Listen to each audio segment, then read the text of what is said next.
welcome to the ESL Dota 2 Malaysia Singapore Championship Week 2, Day 1 as we jump into even more Dota actions and more excitement. I'm HusKKiee, and with me at the desk is the one and only Danelie. Well, hello there. I didn't join you guys last week, but that's okay because I'll be joining you guys from today onwards. We had some really interesting matches that I managed to catch up on, but yeah. I know you were in the middle of it. It was actually crazy. I think we saw new faces, we saw veterans just coming in, everyone wanting a piece of the pie. I mean, isn't that normal though? Everyone wants a piece of that Dota pie, to play at that very top level of Dota, to travel internationally, to meet new people, to meet extra foes, and to potentially be the best. Yeah, definitely. TI. That's the dream. That's the dream. You know, last year TI was a really great Cinderella story. Who knows what awaits us this year? And I think the ESL Championship is step number 1. To get to the top.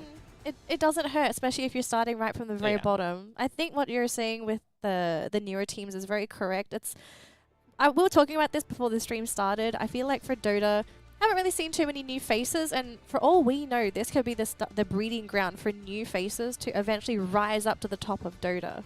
Yeah, and with that being said, these are the results from week number 1.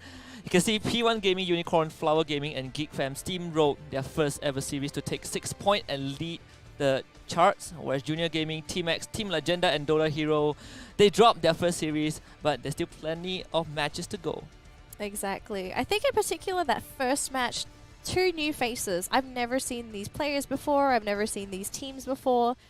It's a start for them. I'm really looking forward to seeing how these teams evolve and go through this tournament. And even though one of them gets 2 points, one of them doesn't get any points, who knows, maybe they'll end up being top of the bracket end of the season. Yeah, exactly, and this will be today's schedule. Team X will start things off by taking on P1 Gaming, and afterwards we will have Junior Gaming versus Team Unicorn to close out the day.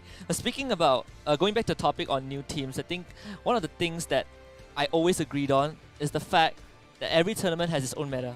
It doesn't matter what the universal agreement is. When you come into a tournament, people will start creating their own shenanigans where eventually you'll play around. I mean, C's the best for that, right? We have some of the craziest strats. Essentially, Southeast Asia comes down to teams doing what they want to do. It's not on what everyone else wants to do. It's you play our game or you don't play the game at all. Yeah, we are like the rebels. I don't know if that's a good or a bad thing. Yeah, we don't follow conventionals, I think. I guess that's so, a better way to put that. Who knows, we could be leading the charge for Dota 2 one day with our crazy strats. We do have a couple teams that do that, actually. Yeah, I think I saw, was it yesterday, doing ESL 1 Mumbai, Minaski against Keen Gaming. Oh, with the mid Medusa? Yeah. I mean, that's normal for them. That's normal for them. But yeah, I guess Keen didn't really expect it, right? Yeah, exactly. So for the game number 1 coming up today, Team X versus P1. I think we also had this chat before the stream started where Team X, they went up against Unicorn for their very first series, and they came close for both games against Unicorn. I mean, I wouldn't count Team X out yet. They showed a lot of potential yesterday. I think a lot of it came down to it was just the beginning of the tournament. Maybe got caught out with a couple of strats. Maybe got out-drafted as well. There were a couple of things in the draft I was a little bit confused about. Yeah, I honestly feel like it's the experience speaking for itself, where Unicorn just showed that they know what they're doing. They know how to recover from an early deficit, because Team X were just pressuring them from minute number 1. And Team X also happens to be the only team from Singapore coming in. And being able to put out such a good fight against one of our domestic veterans is really a great feat. So this second series, I really am looking forward to what they can bring up as P1. I think, if anything, I actually want to see if we can see some improvement from P1 in this tournament. You know, if they can maybe take a game at least off of Team X, that's going to show a little bit of progress in their team growth as well. So don't count out on P1 just yet. I mean, I'm putting my chips on them to at least take 1 game off today. Well, hope we see a draw, and growth starts with the drafts because the drafts are ready. So let's jump right in. This is game number 1 for today between Team X and P1 Gaming.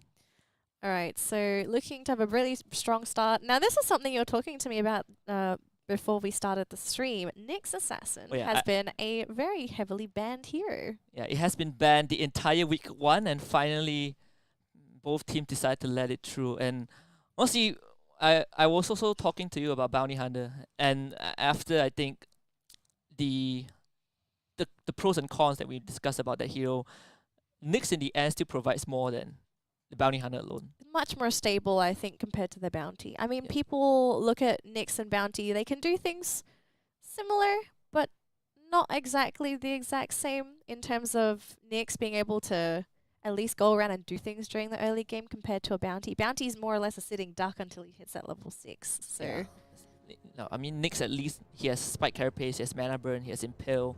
Bounty Hunter just has, you know, Janata. Janata. Steals go though. Oh, that's very handy, isn't it? Anyways, going into the draft, so I have to say, very strong opening coming out from Team X. Very early showing of the Juggernaut. I never hate teams that do this. I feel like it's a very solid opening, very solid carry. You've got healing, you've got lots of push potential with the healing ward. Nyx Assassin, very strong support in lanes and mid game as well, if you can get those really good impales. Mana Burn, very annoying during the laning stage. And it's also one of the picks that you can just open up without too much concern. You don't have to worry about being counterpicked because it's always going to be good if you can somehow survive the early phases. But for P1, they open up with Earth Spirit and Darkseer. Also two of the heroes that has been picked quite frequently in week number 1. I like the combination though, Earth Spirit, Darkseer during laning phase. Going to be very annoying with rolling boulders with ion shells. Yeah. So I do like this opening from P1. They seem to have a bit of a plan going on. Although, I will say Earth Spirit and Darkseer do not appreciate Nyx Assassin at all in their game because of Spike Carapace. Yeah, Spike Carapace. You walk up to him with the Ion Shell, he will just Spike Carapace. Exactly. So he'll be a bit of a hindrance, but hopefully this doesn't completely destroy these two heroes, especially in those team fights when there's spells going all over the place. Nyx Assassin can really put a damper on your team fight by even stunning you for a couple seconds. You know, that could make it or break it, especially during late game. Yeah, and also we are seeing some bans that we have not seen in week 1, especially when we look at Elder Titan. That has not been banned at all. HusKKiee definitely not banned. I think Doom was banned once. Well, I feel like if you're banning Elder Titan, you're prepping to pick up a core that's going to have a lot of armor. Normally, Elder Titan's considered the counter to Morphling, normally. Yeah. But is Morphling ban already? Is it PA pick? I don't think so. I mean... Well, PA did went through once. Unicorn against T-Max. I think we saw PA and Magnus went through and it was just devastation. I mean, P1 got rid of the Kunkka, a little bit worried about the X marks the spot on the PA. PA, one of those heroes, a little more vulnerable to catch. So, also getting rid of Fixer's Kunkka. He played a very good Kunkka last time as well. Definitely. So X will now close out, well, the third pick with a Witch Doctor. So the first ever Witch Doctor we have seen. Looks like they want to stabilize their lanes. Lots of sustain as well. So you got the Witch Doctor heals and the healing ward from Juggernaut. So I think Team X are actually looking to go for a lot of sustain, long team fights. Whereas you can look at P1 Gaming, I don't think they want to be fighting for very long. They're looking for that instant hit. Just go in, get the vacuum, get the RP, throw the magnetize on top as well. And PA came out, so... Well, PA wasn't banned, wasn't picked up, and it was quite obvious. You know, Team X already had the Juggernaut, so P1 Gaming... I think if we go back to the fact that Elder Titan is a counter to Morph, Team X decided to ban out Morph at the very end because they saw the ET ban. It kind of opened up PA to for P1. Yeah, Elder Titan's super annoying versus PA. You don't really want to get slept. No. Also, the ultimate just eats through her HP as well. She's not a tanky hero early game. And Batrider, I agree. This does a pretty good job versus PA. Very vulnerable to magic damage. Oh, That's one of the things you really hate as a PA. Don't want to be going into any magic damage. And well, got Batrider Fire. You've also got the Maledict coming in from Witch Doctor. That can be very lethal as well. Don't underestimate that. Especially when the lasso can go through BKB. You can still keep Phantom Assassin kind of pinned down while you do damage with the Juggernaut. And Juggernaut so far will be the only hero that does sustainable damage, like consistent damage. Batrider can do a little bit with Firefly early on. Yeah, but he won't be that late game damage so far. No, but I love the Witch Doctor pick because for the Voodoo Restoration, I think level 1 Voodoo actually does keep your lane alive. I'm curious though. I want to see how Team X wants to run the Witch Doctor because depending on how they skill him will dictate how the lanes are going to go. If they're going to go for extra points into Maledict, to go for those kills or if they're going to go for sustain and go back for the heals instead. It could be very telling on how the team wants to play the rest of their game with how they level up their skill doctor, witch doctor. But you can actually give up the early Voodoo and go for extra points in Maledict if you are going in the same lane as Juggernaut, because Juggernaut has the healing ward. So it's like interchangeable. If you go for extra Maledict, then you land that cast, you get the Blade Fury going on, Maledict suddenly just does insane amount of damage. So P1 actually worried about that puck going to be taking him out of the pool. I guess they're worried about any sort of anti-teamfight counter control coming in from Team X. Although I will say there's not that much to cancel some of these spells for P1. P1, I think they've got a lot of room when it comes to throwing down all their skills, whereas X, a lot of it's single target actually. Lasso single target, Witch Doctor Cask is a bit RNG-ish. And whoa, Shadow Fiend. Yeah, definitely did not see that coming. I don't think anyone did. Because before the Bat Rider pick, I was thinking maybe Team X want to consider something like maybe like a Tie or like a Centaur, something that they can actually help them frontline. They can grab a Crimson Guard. I mean, if you can do enough damage, you can frontline too, right? You just kill everything. Kill them before they kill you. Exactly. But I'm still worried about this Shadow Fiend pickup. Because there is a little bit of disengage on Team X, but there's so many openings for P1 to sort of get in there and just do their thing. Yeah, I would be super worried as the Shadow Fiend when I see like a Magnus, a Phantom Assassin, and Earth Spirit. They can just, especially the Earth Spirit, if he start moving around in the early game, the Rolling Boulder will cause a lot of damage. You know, if we assume that he gets the ganks off, and Phantom Assassin as well, Stifling Dagger can slow you down. She can blink onto you. Magnus with the Empower will add on to that damage output. So Shadow Fiend, I don't know. Shadow Fiend should have a decent lane though. That's something we're going to have to consider here. Although he is a little bit squishy and lacks a way to escape, I actually think he's going to be okay during lanes. And maybe that's going to be the dictating factor here for Team X. They say, let's give Fixers a good lane. He struggled last time because he was on a Kunkka, a hero that doesn't necessarily scale that fast and can farm that quickly. Oh, yeah. Let's give him Shadow Fiend, a hero that can farm, a hero that can scale, and a hero that is deadly. And yeah, I have to agree with that. And also Shadow Fiend, I think recently with the recent patches, Shadow Fiend actually goes for Guardian Greaves instead of Power Trace or Boots of Travel. So I want to see if Fixers actually opts for that. I think it depends on how much he values trying to get that early damage in. If the raises are going to be enough, or if he feels that I need to survive during the fights. Let's go for the Greaves as well. Because I remember having this discussion with a friend, with Uwu, with Adrian last week before the cast, where we were talking about how Shadow Fiend has shown itself a couple of times, and he was telling me that Shadow Fiend now goes for Guardian Greaves because he has this mid to late drop off where at one point you are just going to value the Requiem more than his actual damage. You just transition from that position 2 to maybe a position 4 and let your carry do the rest of the damage output. Yeah. So he's telling me the Greaves it's going to keep Shadow Fiend alive as well as benefit the entire team. I'm trying to see if it's going to be if it's going to be valuable in this game, because we have to look at the burst potential. Oh yeah. Coming out from their opponents, you know, it's like you have Greaves. They're great in fights when everyone's HP is slowly ticking down, but if you're just going to be taken down in a crit, you know, I don't think Greaves are going to save you there at all.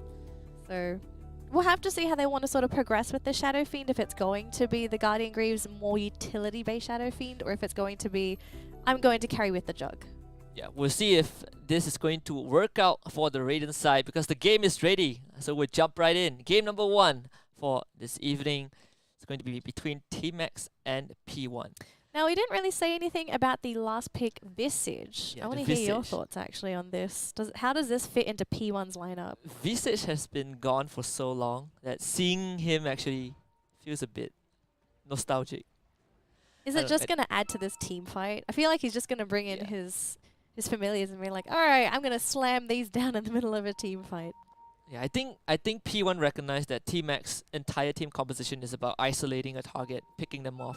And those familiars, they do incredible amount of damage at level 1. They have the stone form to just basically stun you, and that would cause a lot of problem for Team X, especially, for example, the Bat Rider. And if you want to lasso someone without the Frost Staff early on, the Grave Chill will also slow you down.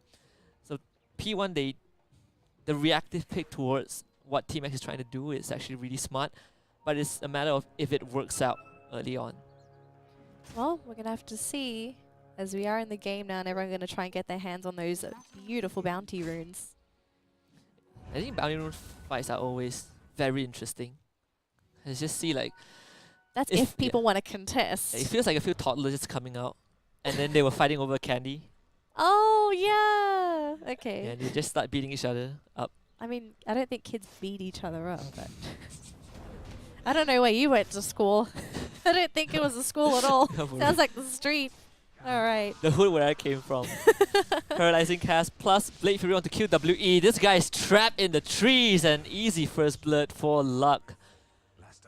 Catastrophe for P1 Gaming.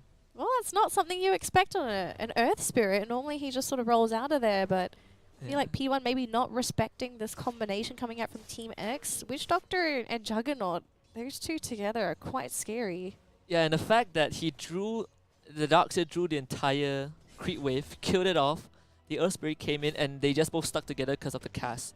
So it was really unfortunate for P1. Definitely not the start that they were looking for. You want to dominate with Earth Spirit and Darkseer. However, that was not the case. Oh, whoa, beautiful skewer.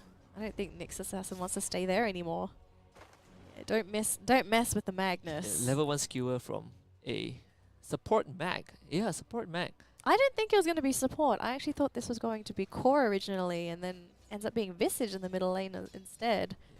And then there's a Darkseer as well, so I think the Visage and SF, both of them were picked last, and both of them were just like a random curveball thrown at each other. I'm not sure what ball they were trying to throw, but hopefully find out very soon. I mean, I'm a bit on the fence with this Visage pick. I mean, it seems like it's mostly just contribution to team fights. That's really what it feels like to me, especially with the familiars. I mean, they could do a massive wombo combo, vacuum wall, Visage birds get thrown down, keeps everyone within the wall. Then you go for an RP, keeps them in the wall again. That's a bit of a stretch though, but it's I mean, like they have the dream potential. combo. The dream combo. The dream bow. The dream bow. But I think for the Visage, the early Gravekeeper's cloak it's going to be a bit more bearable against SF. If SF goes for if Fixer just decides to go for the razors early on, at least the Gravekeeper's cloak, the first few layers will kind of mitigate the damage a bit, and you don't really have to worry about the SF right-clicking you down, because for the same reason. But the Magnus might not be that lucky. There's 3 members on this support. He has Maledict, still level 1 when he uses skills, but Nuts is hasted up and he is not afraid to go for that kill. The last tick of Maledict will blow the Magnus up. An easy pickup for the support of Team X. Nuts even just being sure, he's like, okay, is he dead? We'll just get a couple hits in. I have to say though, Team X playing pretty much how I expected them to really play. Out CSing their opponents so far. P1, I want to say P1 maybe not really sure on how to deal with Team X right now, because Team X's lanes are a lot stronger compared to P1. Mid-game though will be a little bit of a different story. 2D is going to use that Firefly Paralyzing Cast again. Just like you said, Fire does win out against the PA. Blade just gets burned down. Now Nuts is not in a great spot, but it's definitely going to get out. It's nothing from the Magnus. However, the only lane I would say that's winning for, that is in a decent position for P1 Gaming is actually the Juggernaut, going up against the Darkseer. Rolling Boulder and Boulder Smash going to push Fixers back into the hands of Suicune, but damage is not sufficient to kill off the SF. He was holding the mango. Maybe he was waiting for them to possibly overextend to try and get the kill. I think Fixer is making the right move there, not using it. Just seeing, saving his regen. It's unfortunate that they couldn't get the kill on the Shadow Fiend though. It would have been really good for that Visage. Just alleviate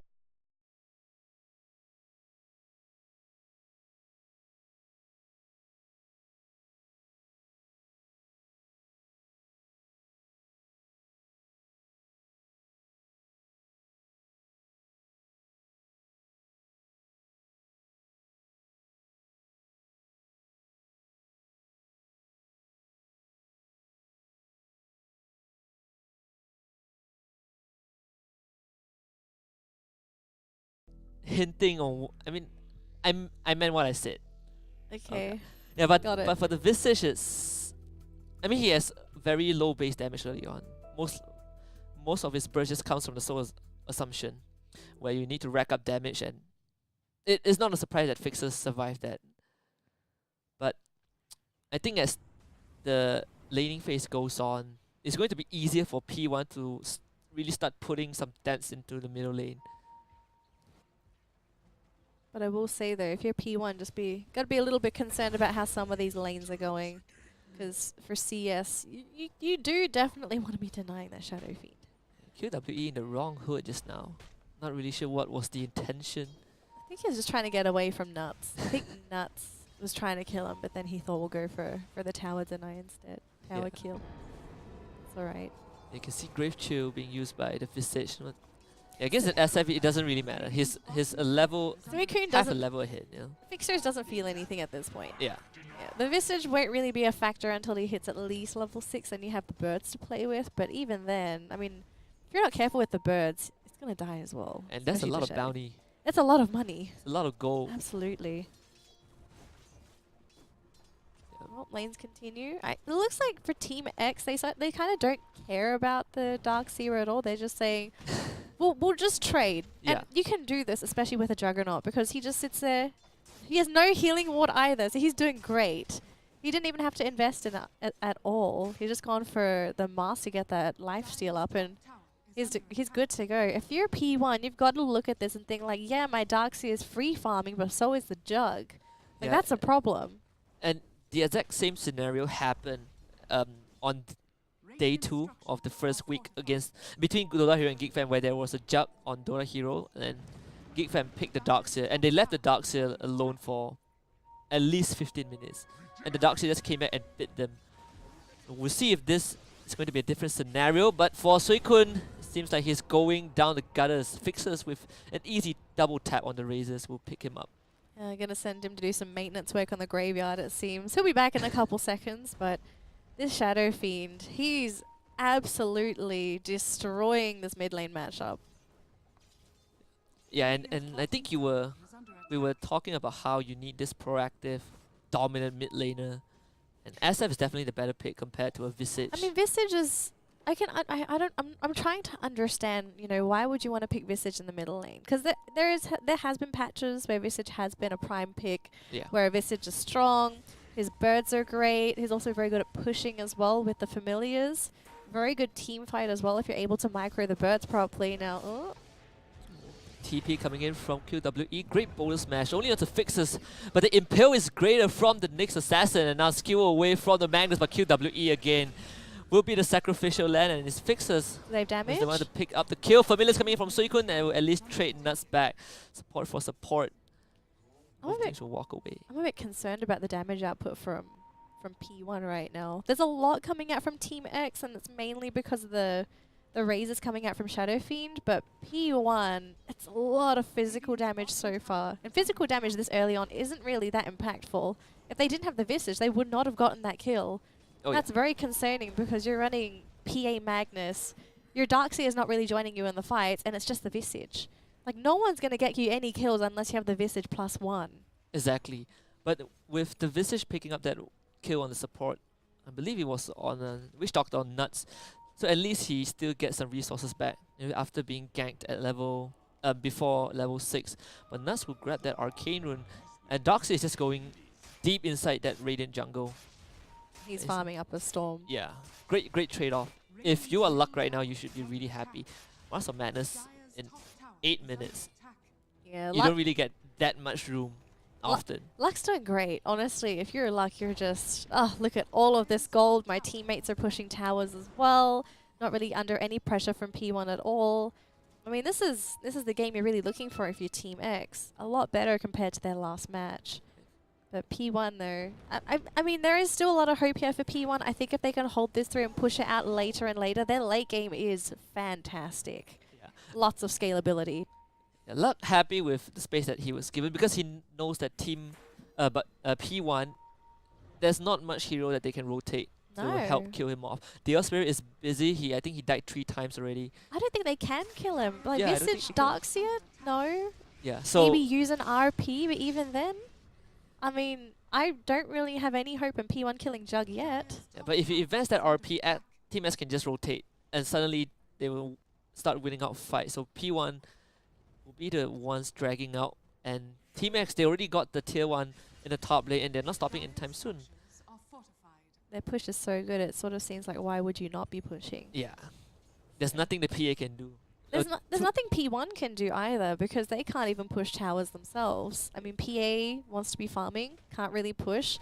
Darkseer, I mean, he can push, but you've got a Juggernaut in your way. He's being an absolute pest. Like, you're never going to get creeps to that tower. Yeah, Juggernaut's gonna just walk up and Blade Fury, and suddenly you need to rethink the decision of actually fighting him. 2D as well with the Firefly, you just stop the PA from ever trying to farm the creep waves. Yeah, if you're P1, you really don't have that many opportunities at all. Like, you kill someone, but then what?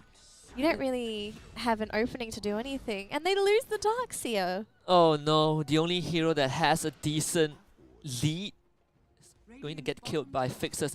And with that, Fixers now ties up the lead. Okay, yeah, it's now in 2nd place. Just slightly ahead of the Darkseer. But after this wave, he's going to be on top of the chart. And that is really bad for P1, especially when you look at the goal advantage. Team X has a 5k lead at 10 minutes. Yeah, this is very concerning. You're running a lineup that has a lot of control. You're anticipating your cores to get that damage in, but if you're this far behind in terms of net worth, you know your opponents are going to be bulking up with stat items. They're also going to get extra levels, which is even more stats. My biggest problem here is that I think they're going to run out of damage. Oh, yeah. Sure, you can keep everyone locked down for eternity's sake, but if no one's dying, what's the point? Because their main source of damage towards the mid and late game is going to come from Blade himself on the Phantom Assassin. But look at his net worth though. Yeah. He's far behind the Bat Rider. And the amount of resources that P1 had to invest just to keep the PA safe is, you don't want that to happen. Not this early in. And even the Darkseer, after that death, you can see that he is being pushed back. And that opens up the space for Insidious on that next assassin to start roaming around with that Vendetta. And they know that the PA is in the bottom jungle trying to farm up a Storm. And they're going to spot the PA. A lot of vision, especially because of that Nyx assassin. Very helpful for Team X.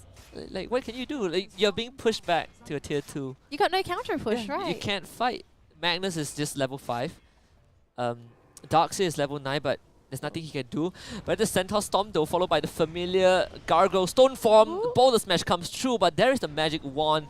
Fixer somehow still alive, so Assumption finally kill him off. But the TP rotation will come in from Team Max. And Suicune most likely is going to die. 2D will run him down with the flames. And QWE, and why did you roll in? Now the lasso will drag QWE back, and it's just nuts and 2D. Insidious joins the party for that assist. Will not get it, but Team X will get 2 kills in return.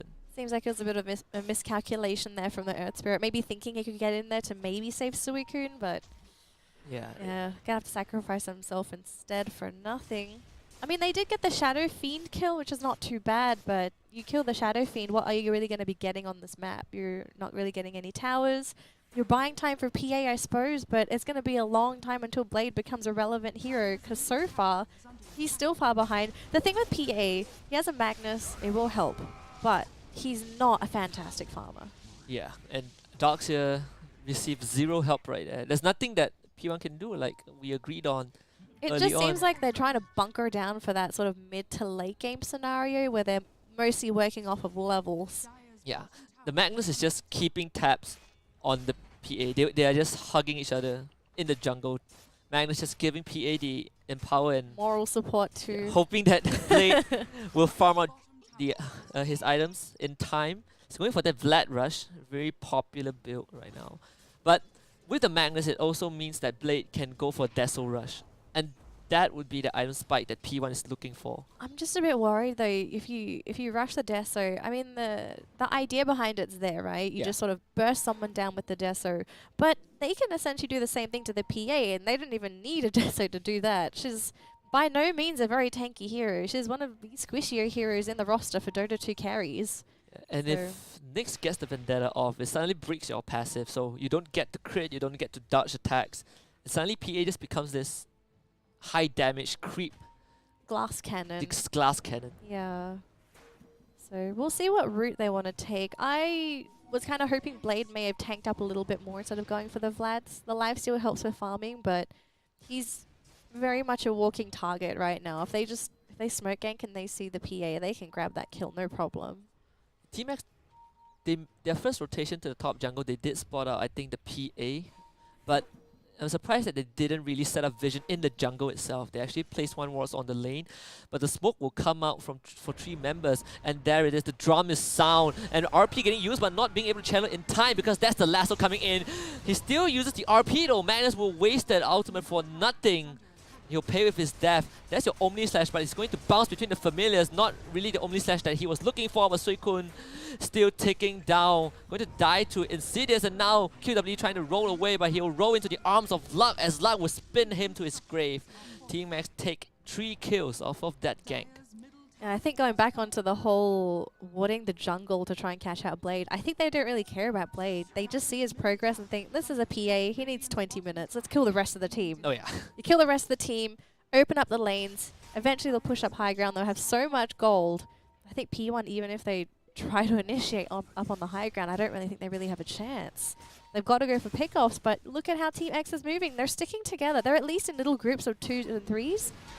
They're going to find Nuts though, and Nuts is dead. So Blade finally finding that straggler from Team Max. But it's just a Witch Doctor. Yeah. You're not getting the real You're not really cash getting in. any map control back or anything. So still confined to their own jungle. P1 though, definitely struggling. And I was expecting the Earth Spirit to actually do way more. I was expecting that, or maybe QWE can really cause some damage in the middle lane. But Surprised they haven't tried to do any Iron Shell shenanigans. Yeah. Like maybe try and gank with the Darkseer. Go in with like, I don't know if you want to bring the PA, but there is a thought. Smoke up with the PA. Iron Shell, the Earth Spirit and the PA. Get those double Iron Shells. Kill some of the squishy heroes like Batrider is still rather squishy. They could go for the Witch Doctor.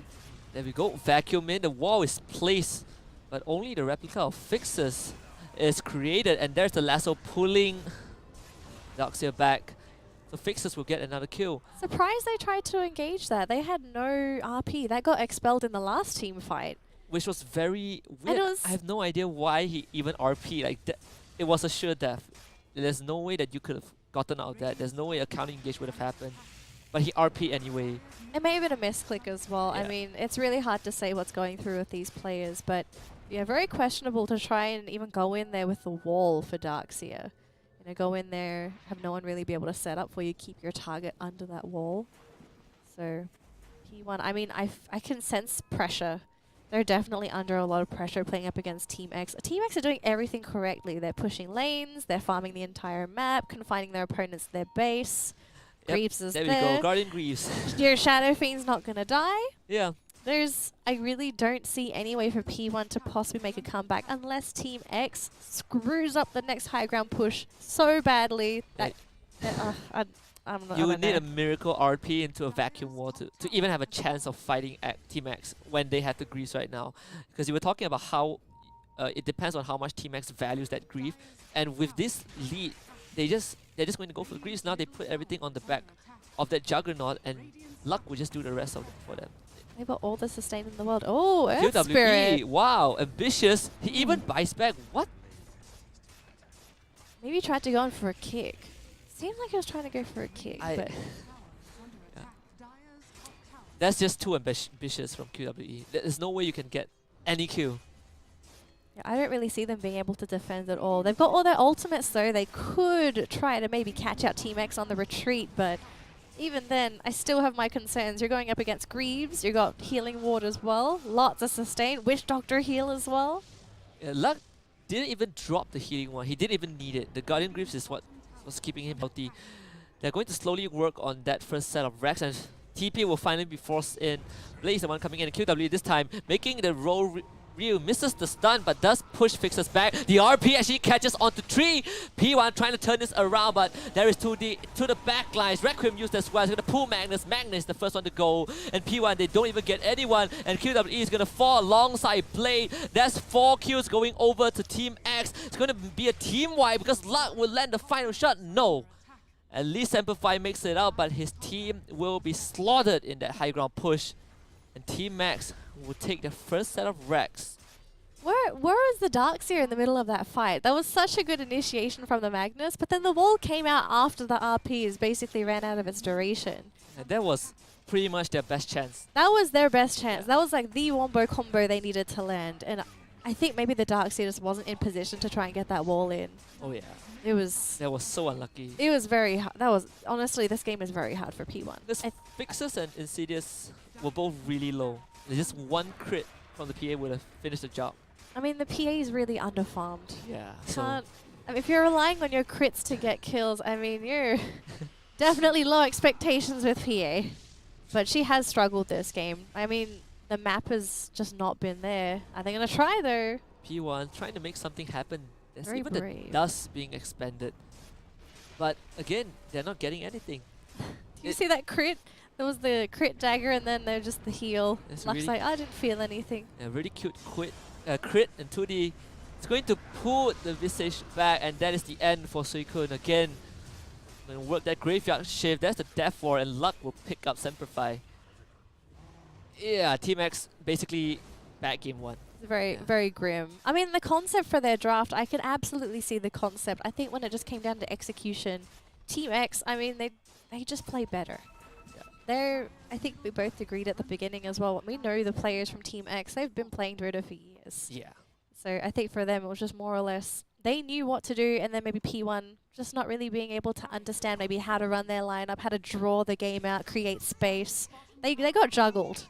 Yeah, they got juggled hard. And if you compare P1's performance from week number 1, this is not even half of the prowess that was demonstrated. And I think partly also due to the fact that Team X is, like we said, really experienced, and they were just shutting down P1 from top to bottom. There's nothing that P1 can do, and Team X can just have their way with the last set of last lane. They're gonna go for the last high ground tower, get mega creeps, and force the GG out.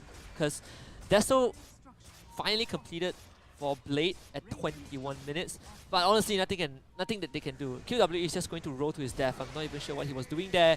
Maybe trying to look for a cheeky kickback, but the only thing he's going to be kicking is himself. As the pull comes in from 2D, he will drag this Visage to the edge of the lane and he will die. RP only coming out onto 1 as the Greaves and Reckon will be popped, and it's a team wipe again for Team X, and it's an early GG. P1 call it quits. No one even died. Yeah, they only had 3. Team X only died 3.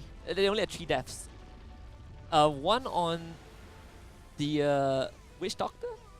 I know. 2 on Witch Doctor, 1 on SF, I think. Was it S? No, I thought the SF gangs didn't. No, there was one. SF Yeah, died, the middle SF. Yeah, I remember that Yeah. one. So there was the kill on the SF, but yeah, that game absolute snowball. I mean, P1.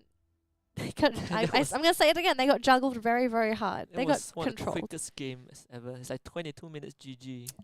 Yeah, Yeah, it was you- probably one of the fastest games. You really have to be beaten really horribly to call GG. And I mean, no, 7k goalie at 10 minutes. That's already an indicator that Team X is having a really great time early on.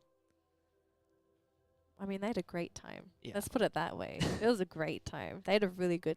It was a lot better than the other matches, I suppose. I feel a little bit better. I think also after this match, we sort of have an idea as to where P1 might be in terms of like the hierarchy of all the the teams in the tournament. Yeah, I think they got a lot of things to maybe consider here, because their draft, especially the last pick, it was. the Visage, honestly, is. I don't want to blame the Visage entirely, because Yeah, I think they absolutely had a game plan with it. But I wish I could ask them directly. You know, it's like with the Visage pick, is this because the mid player asked for this, or was this the captain that's picked it? Because when you look at it from where we are, it seems like it doesn't entirely fit in with the draft. So it feels like the mid may have requested this. Oh yeah, I honestly expected the Earthspray to do way more than that, but underwhelming game 1 for P1 Gaming. But there's still one more game for them to equalize the series. So before we go into game 2, we'll go on a short break. We'll be right back.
Ladies and gentlemen, welcome back to the ESL Dota 2 Malaysia Singapore Championship Week 2, Day 1. We just finished game number 1 between Team Max and P1 Gaming, where Team Max just rolled over P1 Gaming in 22 minutes. It was pretty hard to watch. It was pretty hard. Yeah, it was devastating. That's a better word. Devastating. That's a kick in the morale if you're P1. I think you've got to look at it in a different way if you're P1 though. If you're looking at it as a devastation, I feel like they won't be taking out as much as they want to from this match. I would say, like, if you're P1, you're coming into the tournament, obviously you want to place high, but the biggest thing you want to do here is gain as much advantage, as much knowledge, and just learn from all these players and these teams and learn these strategies to be a better team. Yeah, and that's the mentality that I've always loved about all these professional players, is that they come into a tournament with the intention to win, but also not forget the fact that they're here to learn. Like, it's okay to lose. It's not like it's not that it sucks if you lose, but I think at the end of the day, sometimes you have to lose some to win some. Yeah, like, I think that's the phrase. Even the best players lose like thousands and thousands of games. So we'll see if P1 can make something happen in game number 2, because the draft phase is ready. Let's go right in. This is between Team Max and P1 Gaming. Alright, so round 2. Hopefully P1 takes something away from that last match, and I think, well, X, they took away the Magnus, so they took something away. But P1 gonna get their hands on the Oracle this time. Yeah, I'm surprised Oracle went through. P1 banning out only the Bat Rider, which was from last game, played by 2D. Also the Nyx. Nyx was taken out by Team X. Yeah. I mean, Team X took out their own Nyx. They definitely have something else. I mean, you can tell if they take the Magnus and the Tiny already. There's some crazy shenanigans. It's going to be a really explosive match coming up. Explosive? Oh, I see some heroes exploding soon. Magnus and Tiny. I mean, Tiny is one of those heroes, if you leave him unchecked, if this is, depending on if this is core or support Tiny, I'm assuming core Tiny at this point, if he just gets his levels in that laning stage, sayonara, teammates. It's going to be a really rough one. And especially in the hands of X as well, you know that they can coordinate these movements, these ganks, these smoke maneuvers. So for P1, what's your solution to a hero that has a very early timing window that can pretty much KO almost every hero in the game? And that is on top of the empower from Magnus as well. He's going to grab the tree trunk, get the Echo Saber, and suddenly you have this really huge hero just running at you. I mean, it's like they decided to just like, hey guys, let's make the Whomping Willow a hero. Oh yeah. There you go. Troll Warlord. Was that from P1 last time? Oh no, last time it was picked by Junior Gaming. So P1 gonna be taking a page out of Junior's book. Interesting. Yeah. Let's hope that they take the good ones and not the negatives. Because Junior Gaming was good for their Troll Warlord in that game against P1 until they just decided to out at the start of the fight. And it was a funny spectacle to just see a Troll Warlord just running after Leshrac, which is like, what, 420 movement speed. I'm trying to figure out what you want to really do with this Oracle Troll. We'll wait till a little bit later. I feel like there is absolutely a plan with this Troll, but I want to know in what role you're going to be running this Troll. If it's going to be your mid laner, because this also could be safe laner. I know teams also do consider running safe lane Troll if they've got a better mid option. It's just Troll against Tiny. I mean, lane's not too bad, but when it comes to that mid game and Tiny has levels in Avatos, your Troll is going to be a very big target. In a dream scenario, Troll is going to survive really long with his ultimate and the false promise. But that is on the situation that Team X, they don't get a hit. That's the scariest thing, because you're going up against Team X. You know these guys are going to run their lanes correctly. I mean, if they can do that much damage with the previous lineup, imagine what they can do with what they have in their arsenal right now. Brewmaster will be banned out by P1. And Venomancer, interestingly enough, Jug as well. Yeah, again, another Kunkka ban. This is Team X banning it this time, so it's not P1 banning it against Fixers. I'm still gonna assume this is Fixers Tiny at this point. Yeah. I really do think it's Fixers Tiny.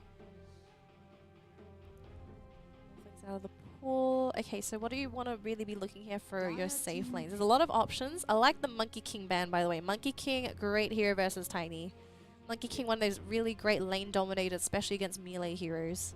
Yeah, because Monkey King isn't actually melee as well. It's like 300 range. So like, I mean when I remember when it's actually he was it's the Jingu stacks. Jingu, yeah. The Jingu's the worst. Like when Monkey King was introduced, everyone was like, "Oh, he's a melee hero with a staff, but he has 300 range and he just destroys you." Psych. Should have been an April Fool's release, then I'd be like, "Psych, guys, he's ranged." Speaking about April Fools, I actually like the one that I saw this year.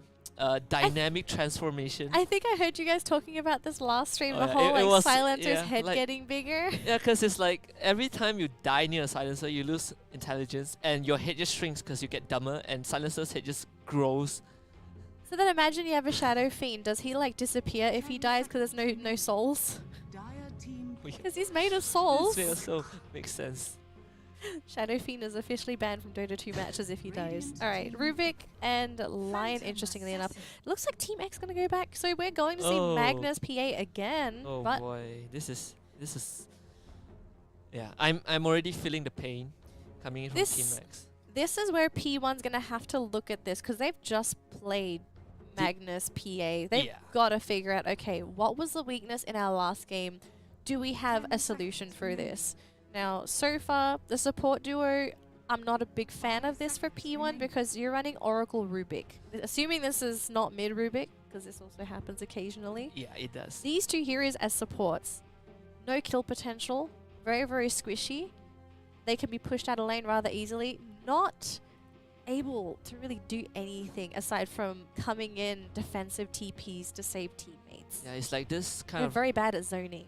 Yeah, reactive support. And what Team X did in the previous game against Magnus PA was that you can see the kill lanes coming in. There's the Witch Doctor, there's the Bat Rider. You essentially just shut down the PA. There were kill lanes, right? There's the Nyx Assassin as well. So if you take that into account, Bat Rider, Banner, Nyx Assassin out as well. You don't want to pick the Witch Doctor because you already have a Rubik. Witch Doctor like provides nothing more than just that early dominance. It's going to be harder to kill out the PA, but P1 they will bring out the Night Stalker. Okay, interesting choice. Up against what Team X has. Now I know Night Stalker in particular, really good against lineups that have some squishy heroes, especially during his first ganking phase, but the only squishy hero I see that he could possibly kill right off the bat is Lion. It's Lion. Tiny, not easy to kill.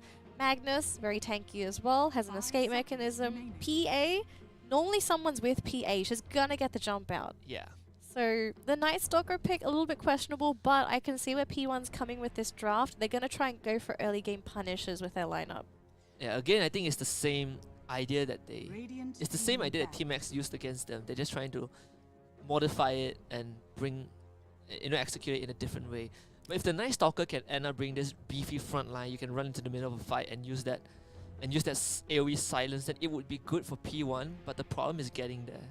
Exactly. And also, I'm not a big fan of just having the Troll Warlord for damage right now. You definitely need someone else out here that can do early game damage, whether it be magical damage, physical damage. They need someone that has that early game burst, because Troll's not going to give that to you until he's at least level 12. Yeah. So I'm trying to see what they want to do with the lanes. I'm assuming offlane Night Stalker. If this is safe lane Troll, maybe go for something like Lena. Ooh, yeah, there we go. So Lena does fit this role pretty well. She does lots of early game bursts. Laguna Blade gonna be effective as well. Also fantastic versus PA. PA very vulnerable to magic damage as well early into the game. Yeah, and you also have to use, so you are not this hero that people can just jump on and kill. The use, if he wants to go, Suicune wants to go for the Shadow Blade, it would work in his favor as well. But the Laguna Blade would be the key element for P1 to win a fight. I think the biggest play here is that every time Laguna is up, you've got to kill someone. Yeah. You got to just every single time just kill, kill, kill. Keep racking up those kills and take that map control away, because we saw X last game juggle the map control and just literally take it away from P1. P1 could never wrestle it back because they had nothing else to fight back with. So hopefully they're going to be able to really play with these lanes, win the lanes, take those towers, and start to to take that control away from X. Yeah, and Lina also is better in terms of rotation. When she TPs in, she can provide way more. When you get the Shadow Blade or the use, you can start off a gank. Lina's also remember laning stage. Lina's pretty good versus Tiny. Yeah, Tiny's good at CS, but Lina is going to start really getting that hurt in as well. The LSA is just annoying to deal with. No, not the LSA, the Dragon Save. Both, really. Both of them going to do a lot of damage. But honestly, I'm really looking forward to seeing how P1 is going to try and take this game off of X. I want to see the last pick from X, though. What is it? We're going to find out. Ooh, wow. Wow. Okay. Is this gonna support or core? So we've still got the mid Tiny up against Suicune on the Lina. Okay, Wind Ranger. Who's playing this? This is offlane Magnus, by the way. It's support Wind Ranger. Yeah, support Wind Ranger. Oh, I'm loving these two teams already. They are bringing out all these picks that you don't expect to see. SF, Visage, Night Stalker, and now Wind Ranger. I don't know why. I feel like I've seen Insidious play Wind Ranger before. I'm kind of excited about this. I'm hoping I'm right here. Well, Insidious did superb on that Nyx in the previous game. So I would expect nothing less from this Wind Ranger. Especially, I don't know, I feel like this Wind Ranger, same like the SF and Visage, it's an old story. It's a part of Dota's history, like many patches ago. But somehow if it gets a good early game, Wind Ranger can still make a great transition into that mid game. I want to think the Wind Ranger pick, it's actually mostly to avoid being taken down by the Troll and the Night Stalker. Because obviously Lina can deal with a Wind Ranger, but I think he just wants to be a pain. Just, if you want to kill me, you got to commit. Yeah, because she has a Wind Run, she has Shackle Shot. Can be really annoying. I mean, serious? I mean, if you're going to pick this in a competitive game, there's got to be a reason for it. So Yeah. we'll have to see real soon. I'm looking forward to this, though. I actually am looking forward to P1 possibly tying up this series, though, because this draft looking a lot better. Yeah, this draft is definitely better than the previous game where they scrape the idea of trying to go for all this wombo combo flashy plays. They just say, hey, let's play our game. Let's try to go in a different direction. We can have a passive lane, but we need to get our cores online. So we'll see if this works out for P1. Jump into the second game. It's between T-Max and P1 Gaming and see if they can tie up the series. Well, P1, everyone is going to be watching. Let's see if they improve. Honestly, I'm very excited. I don't know why I'm so excited for P1. It's always great to see all these picks coming out. That's what I meant when I say, every tournament has its own meta. Because people won't expect something like a Night Stalker or I love Wind how you're Ranger. saying like every tournament. I want to say every game has its own meta, right? It's just different every single time. Every single time. But I think that's probably the reason why people love Dota so much. It's not the same. I mean, sometimes it's the same at high levels, but it's fine. We're down here anyway. It's all fun. Every game is played differently. Exactly. I think the lower you go down the ladder, the more lower you go, the more crazy it is. The crazier the things will be. Like I thought you were gonna say creative, and I was like, are you sure it's creative down there? I think it's more of a people just having fun down there. Yeah, I mean, I once got teamed up with a Dazzle mid that went like Dazzle first, MKB first item. So I was gonna say Desser, I can understand, not MKB though. MKB is a bit. We were dealing with a Phantom Assassin, and he thought it was a great idea to just go MKB first item. So there we go, crazy and creative. Great. That's probably why they're not playing in the tournament though. Pro stress. Sorry guys. Alrighty. So, interesting. We're gonna have early movements here from the supports on P1. Yeah, this will work. I mean, you're up against an Oracle and a Rubik, especially Oracle with the Purifying Flames. You can at least keep the PA and the line at bay. They're actually going to tri-lane this. They want to keep Blade as healthy as possible. I think last game they were trying to do like 2-1-2, but the Earth Spirit just failed horribly. So they just want to keep Blade alive for this game. Now the only difference last game was that PA was being defended by support Magnus. Now obviously Magnus is in a supporting role, not the most effective support. It's a bit different here because it's an offlane Magnus. The PA is being protected by a Lion. Lion, really good support, especially if he's not in the line of fire. Oh yeah. The Hex and the Earth Spike, very useful spells for disengaging. Yeah, I think people underestimate the Earth Spike from Lion. The cooldown isn't to say really short, but the amount of times you can use Earth Spike at level 1 is just insane. And So they're going to tri-lane versus tri-lane now. Immediate response from Team Max, and because of that, the power shot from Insidious, suddenly P1, they cannot fight anymore. QWE forced right back, that's your hate spike. Onto Blade, and now Blade as well will be forced back to his own tower. Now this is actually a little bit scary. I don't think you want to really tri-lane anymore.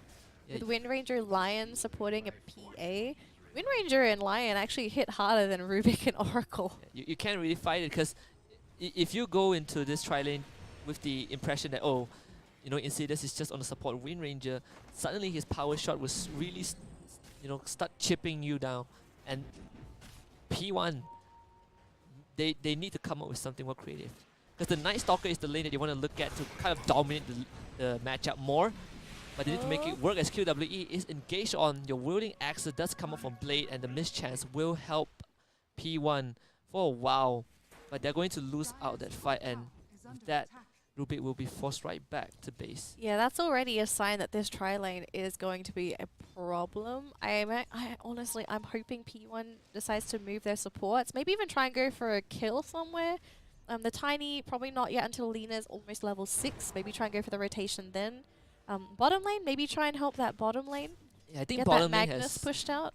higher higher kill potential. If you're looking at Simplify on the Night Stalker, especially when the first night comes, you have a higher kill chance on the Magnus compared to trying to match the tri-lane on top. I would say instead of matching, go bottom, because look at the CS difference between 2D and Night Stalker. 2D sitting at 17 CS compared to 8 on the Night Stalker.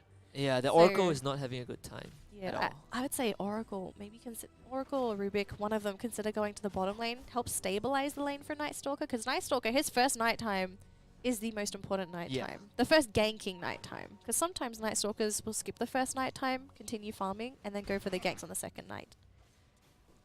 Kind of missed the old Night Stalker where the first night he First night was like the best. yeah, like first night is just he suddenly just goes on steroids. There's nothing you can do against the Night Stalker, but now is you have to have a plan before you go for that very first gank.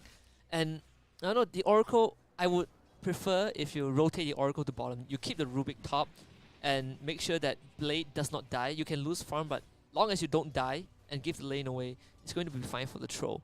But the Oracle is the one that can actually grab a few kills for the Night Stalker. Yeah, honestly, I would just swap the lanes here. Put the troll down bottom. He will win versus a Magnus lane. Put the Right. Night Stalker up here, because Night Stalker's struggling down bottom lane.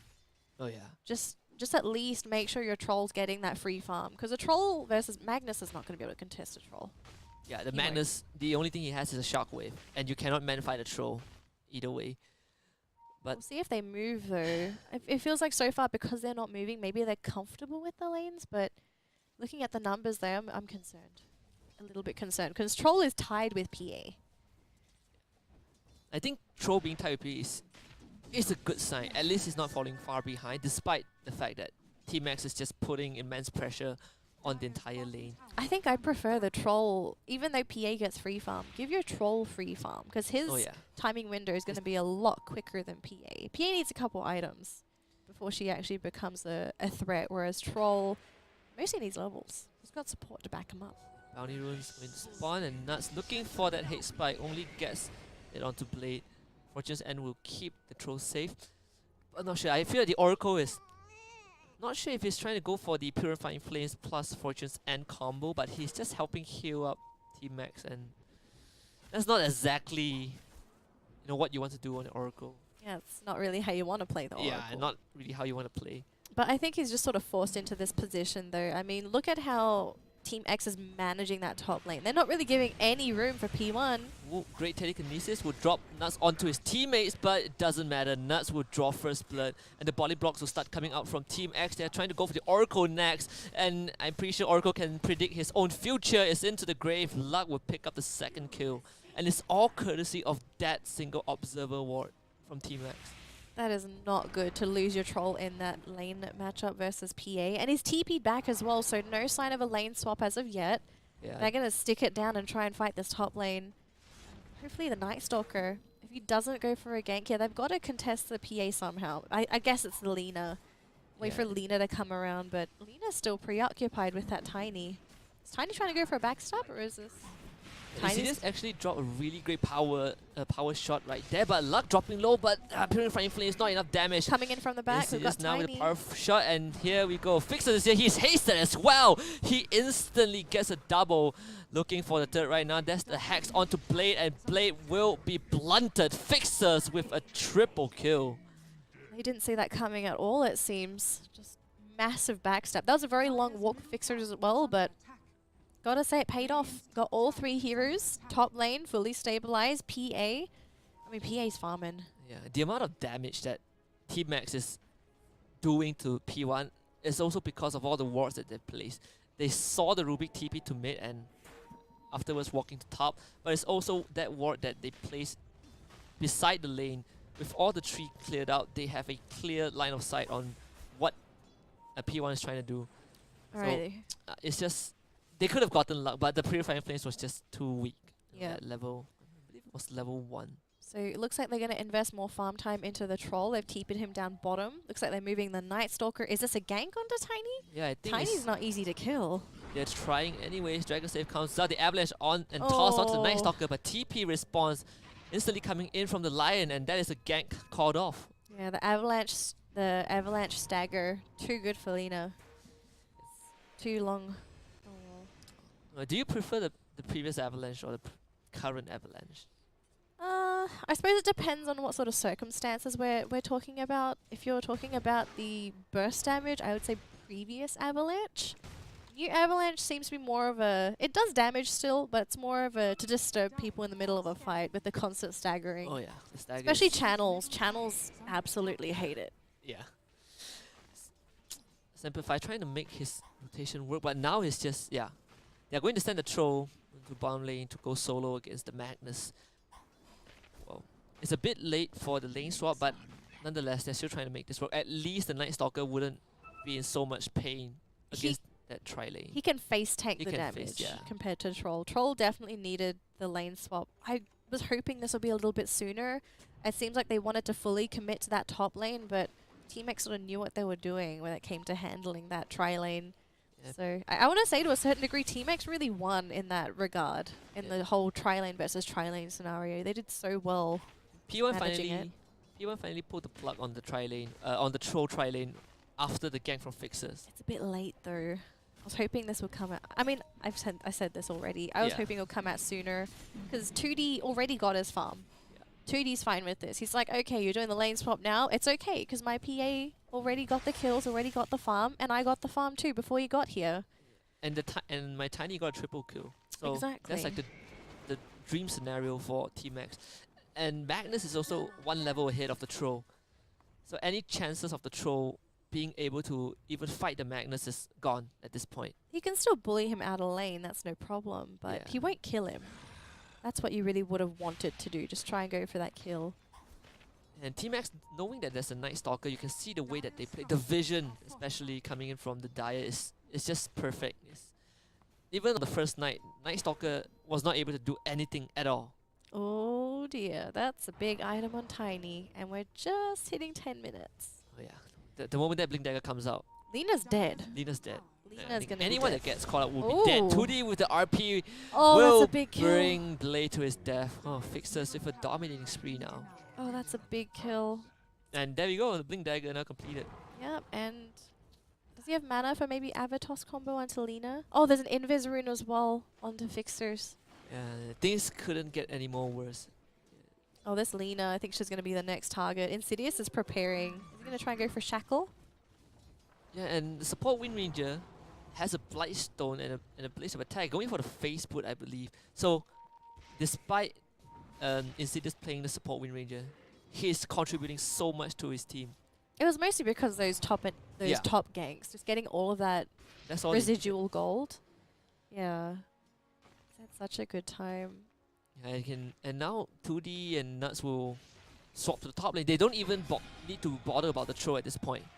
They don't care. The Troll's not really a factor. He already got slowed down during the tri-lane, the failed tri-lane up Failed top. tri-lane, yeah. Then gets killed off by Tiny Magnus. There you go, Simplify is going to turn off the lights, but the Haze Spikes will connect on the Night Stalker. Meanwhile, Fixers gets a mega kill streak, but eyes are still on the flying Simplify, trying to get away. He will get to safety, but the Blink Dagger already doing damage in the middle lane. Lina just disappears. And yeah, he's not done yet. I don't think he is either. Maybe going for a backstab here? It's going to hurt if the Lina TP's back and just dies. That might be what he wants to do. Yeah. Just slow down the Lina, waste the ready. TP, make him walk back to the mid lane. Or maybe he's waiting for someone to come to the shrine. Simplify will be the victim. It goes for right there. Fixes unstoppable. This is the scariest thing about a Tiny. If he has a good mid lane, free mid lane, lots of easy gold, he's going to be an absolute monster. And look at how many heroes he can kill on the side of P1. You've got Oracle, you've even got Troll, Lina, Rubik. Night Stalker's the tankiest hero in their lineup, but even then I do believe he is on the edge of being one-hit KO'd with the combo as well. So, I mean, this is a really good game for Fixers. He's going to have a lot of fun playing on this Tiny. Yeah, that's definitely not his Knight. Sukun going for the Aether Lens. Okay. I don't know. I was honestly hoping that, or at least expecting the use, but he went for the Aether Lens at level 1. Is this maybe for him to play with the extra range on his Yeah, spells? Because could normally that wouldn't be too bad, but you've got 2 blinkers. Yeah. You've got Tiny, and then PA can even jump on top of Lina as well. Wanna So go the for extra 2D? range. Oh no, the LSA missed, but the Laguna will land. Okay, at least they got one, but that one actually goes over to the Night Stalker. Not really the member that you want to pick up that kill, but nonetheless, I think P1 are just picking up all the scraps that they can find. The Nuts will get the troll hit spikes again. onto play, and here we come again. Fixers bringing the troll on the right. He's now wicked sick, and Oracle might just TP into his death. The finger of death onto QWE will send him back to the fountain. Team X getting 2, not able to get the third one. But it seems like they will try for it nonetheless. A great toss into a mana drain. Oracle using that false promise, but that false promise will indeed be false, as there's no way he's getting out of this. Team X just playing with their food. Fixers now gets a monster kill streak. Oh, this was Yeah, what I was talking about a little bit earlier with the supports. Like after the laning stage, these supports don't really have a role anymore. They're fodder. It's fodder for Fixers. I suppose it's a good thing if he kills just the supports, but still, they are very limited in what they can really do at all. Here we go. Simplify goes for round number 2 with that ultimate. Gets the silence onto the Magnus. Meanwhile, Fixers doing his thing, goes godlike by killing off the Rubik. And again, you use the ultimate for nothing. And you invest 3 TP, you lose your Rubik elsewhere. And P1, they are just falling apart at this point. Yeah, it seems like they're really starting to crumble here. And ooh, catches vision of that lion. Okay, interesting. Anything that P1 does at this point is just going to be labeled as ambitious, as when you have the Tiny just running around. Yeah, with a really big Tiny, your PA still free farming, going to get tower gold as well when you start taking down towers. Massive team fight with a Magnus, who even had a good lane as well. I mean, I really think Team X just figured everything out. Didn't really give P1 a chance at all. I'm not even sure if P1 is checking their vision, because so far, whatever vision that Team X has laid down was left unchecked. And now the engage on Simplify is going to skewer him back. They even invest the RP. Why not? The power shot comes from downtown. Insidious will be the one to take the credit. And Team X, they would take the tier 1 in the bottom lane as well. This is a really tough game for P1. They're going to lose everything here. They're just being suffocated at this point. Their only hope is that Lina, but Lina, she's not going to be able to outshine Tiny, PA, and Magnus. Oh god, it's gotten to the point where Blade just went for Vlad's. Like, Oh dear. yeah, that is a horrible sign. This is not very good at all. That he's just delaying his Yasha, basically the proper core items that Vlad is not going to give anything to the troll. Interesting move though. They're going to try and push back with 3 heroes. Now keep in mind their supports are a little squishy. They steal away the haste bite, but does QW get to use it? Yes, he does, but he does get killed off by the finger. That's an extra stack going over to the Lion. The LSA will miss. Shackle Shot will pin the Night Stalker to the tree, and Team Max suddenly not so afraid of that Oh, that fight Lina. anymore. Stifling Dagger, great LSA. Only onto the Tiny though, but luck will go on a double kill streak. Avalanche does get dropped. That's the landslide that you were looking for, as Insidious will use that power shot to pierce through Semperfi's heart. And Team Max, they will again get 4 kills. Might even go for 5 as Blade trying to run away from this gigantic Pebble. I don't think Gigantic and Pebble work together. Well, I mean, Tiny is huge. Like that. If you have a huge Tiny. It's an oxymoron. Yeah, it's an oxymoron. Oh, but those kills, they were basically handed to Team X on a silver platter. Like, basically what happened with P1 was they all trickled in, one by one. Just here, take my pride, my honor. What else do I have left to give? Take it all. The victory. Just take everything. But seriously though, this game is really tough for P1. Yeah, TP into a hate spike and a Hex. The Magnus Shockwave to pull him back. Again, the trickling, like you said, Fixers coming in and toss Semperfi for a beyond godlike streak. Suicune and QWE will make it just in time to hold the fort a little bit, but T-Max, honestly, they can dive the moment Fixers Blink Dagger comes back off cooldown. Yeah, Linus roll. Yep, goes for it. There is a Laguna Blade committed, but look at Fixers. So tanky. Very healthy from that. That power shot almost hits onto the Oracle. It's incredible. He is absorbing so much damage and... He's going again. Avalanche toss. They're going to get 1. They will get 2. And P1 are just... yeah. I think at this point, this might just be it though. 17 minutes in, 8k gold lead, massive Tiny, empowered Tiny, empowered PA. Yeah, everything just seems to be really going wrong for P1. Nuts can just go for Dagon and it wouldn't really matter. I think he's just stacking up the Finger of Death stacks at this point. I want to say drafting wise for P1, I feel like this game was definitely this was an execution problem. I want to say in terms of their draft, definitely a lot better compared to last game. Didn't go as greedy, but as you said, execution really lacking. But we also need to keep in mind this is Team X we're talking about. Yeah. This isn't just any run-of-the-mill team that we just sort of found out in the jungle. We know these guys. They're pretty good at the game. That shackle shot is going to bring Oracle to his knees, and Semperfi again will go down. But they do trade one back with the Laguna. Luck blinking in, but the LSA will miss point blank. A stolen toss will send that creep in, but Fixers will now make his grand entrance, going for the Lina. Again, a great shackle shot. Is there a follow-up? No, seems like power shot is on cooldown, and that's a toss from QWE. He really wants Blade to get something back. But Blade doesn't want anything back either. Yeah, Fixers is back for round 3. He's going to be lifted up by the telekinesis. Great save from Blade right there, but Fixers will toss Insidious in, but Insidious will get that great shackle shot. Luck will blink in and take his own kill. Blade will catch a tree trunk in the face. Really drawn out, but it's still Team Max winning it out in the end. P1 still fighting. It seems like they still got the fight in them, and they're going to try and look for another one. Can they grab it though? Suicune trying to run away, but Insidious is on point with his arrows. Luck will now be on a monster kill streak, and they're just going to call it. There's no way that you can win this. This is even a shot again. Under 20 minutes. Oh my goodness. Team Max will pad that KDA a bit, and they will get the fastest game in the tournament fastest game in the tournament so far. Pre 20 minutes. Easy 6 points for them. I mean, they got to be happy after that. What can we say, you know?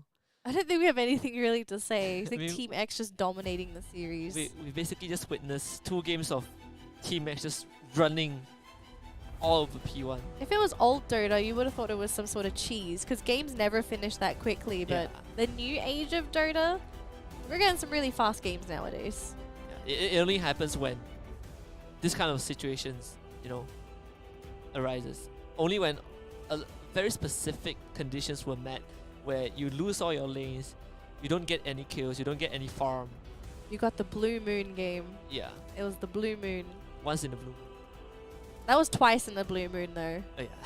There was some really fast games, but I think for P1 I have to say I'm pretty impressed with how quickly they sort of I want to say evolve. They haven't fully evolved yet, but they're learning. You can see that they're starting to take some notes against some of the teams that they're playing, opening up their hero pools as well. They don't seem to be locked into a couple heroes, which I'm very happy with, because I feel like that's a trap a lot of newer teams fall into, picking the same heroes and becoming very predictable. You can see that P1 they were actually trying to adapt. You can see, even though the lane swaps were late, the way that they were trying to gank was a bit not clean, but at least they tried. They tried to make do with what they have, but again, they had the great idea. They had the idea, but the execution was just a bit sloppy.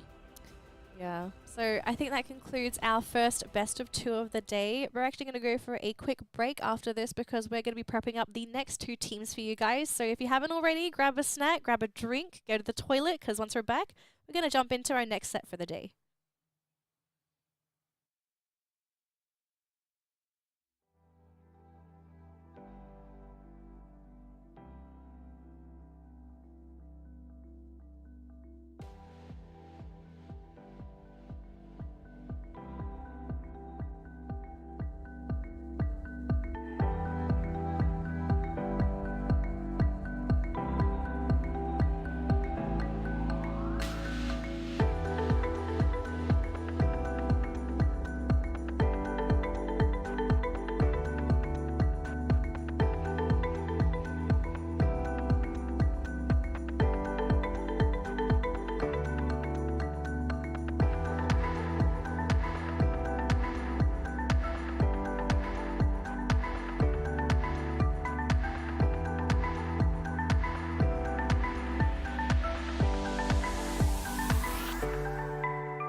Ladies and gentlemen, welcome back to the ESL Dota 2 Malaysia Singapore Championship Week 2, Day 1. I'm HusKKiee, and this is Danelie.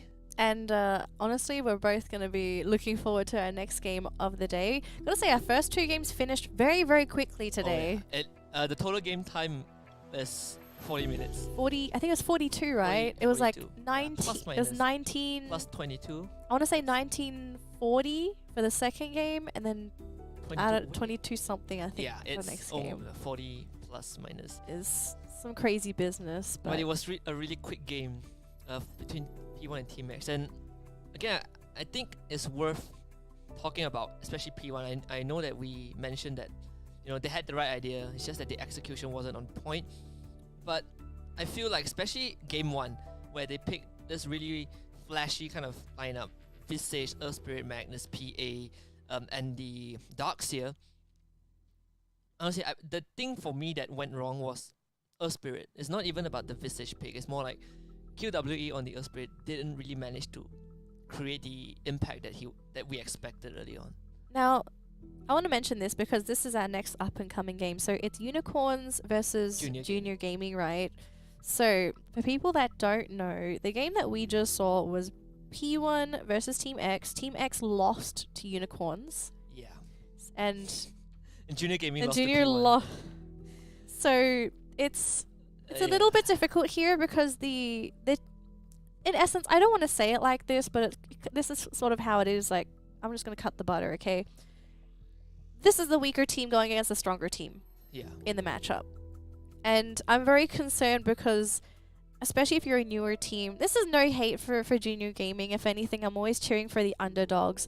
It's how much of a beating can they take as a team? Because one of the biggest things you have to worry about is that Dota is a very morally intensive game. It's mentally impactful. Little things can trigger players. It's one of the biggest differences between a professional player and someone that's trying to just come up into the professional scene. And I'm hoping that they're going to give us a spectacle. I would say even if they lost today, if they can hold the fort down versus Unicorns, I would say that would be an achievement in itself to progress, to further push themselves as a team, and maybe, just maybe, they will actually make it. Yeah, because we still have 5 more weeks after week 2, so there's still plenty of chances for the teams that lost to make a comeback. And I want to quote No-Tail on this: Dota is a sick mental game. You know, the mental fortitude really has to be strong. Is that why we have so many toxic people in the game? It messes with you, man. I swear. It makes the nicest people some of the nastiest people on the planet. It's crazy. But I can only imagine if Junior Gaming was watching that previous series and witnessing the team that beat them just got absolutely destroyed. I think that is something that they themselves have to take into account and just say, look guys, we know that Team X is really strong. They beat P1, but they lost to Unicorns, and we are going up against Unicorn.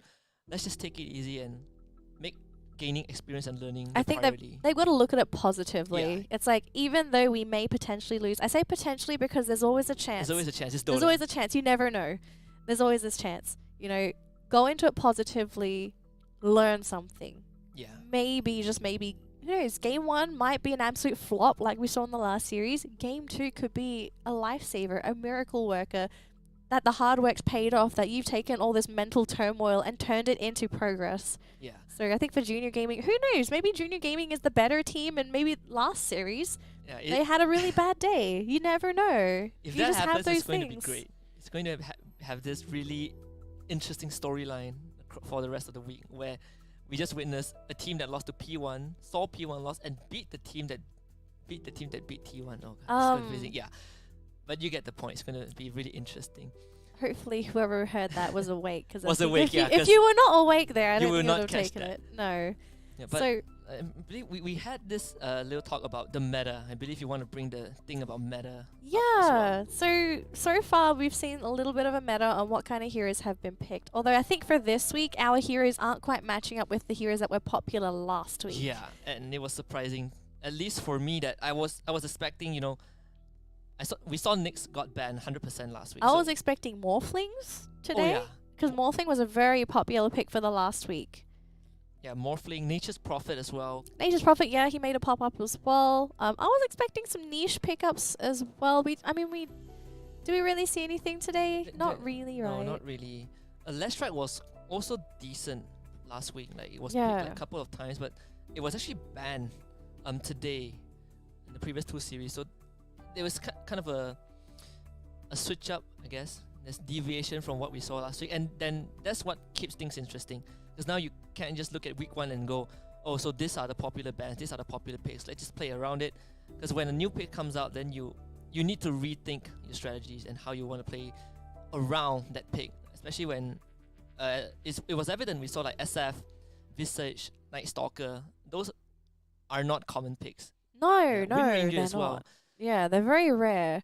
Although I almost want to think, like, was last week's playstyles, because I did pick up a bit of a trend for last week's playstyles, Yeah. is that a lot of the times it seems like teams that seem to be the ones to put pressure on tend to lose out in the mid game because of a couple of bad fights. I think we saw that last week, We saw where that last week. teams that were a little bit more passive had that sort of late game oriented draft seemed to do a little bit better, although we were looking at some very strong teams last week as well. We're looking at Ara Gaming, we're looking at Geek Fam, some of those top tier teams really showing us that you don't have to play aggressive all the time to be the winning team.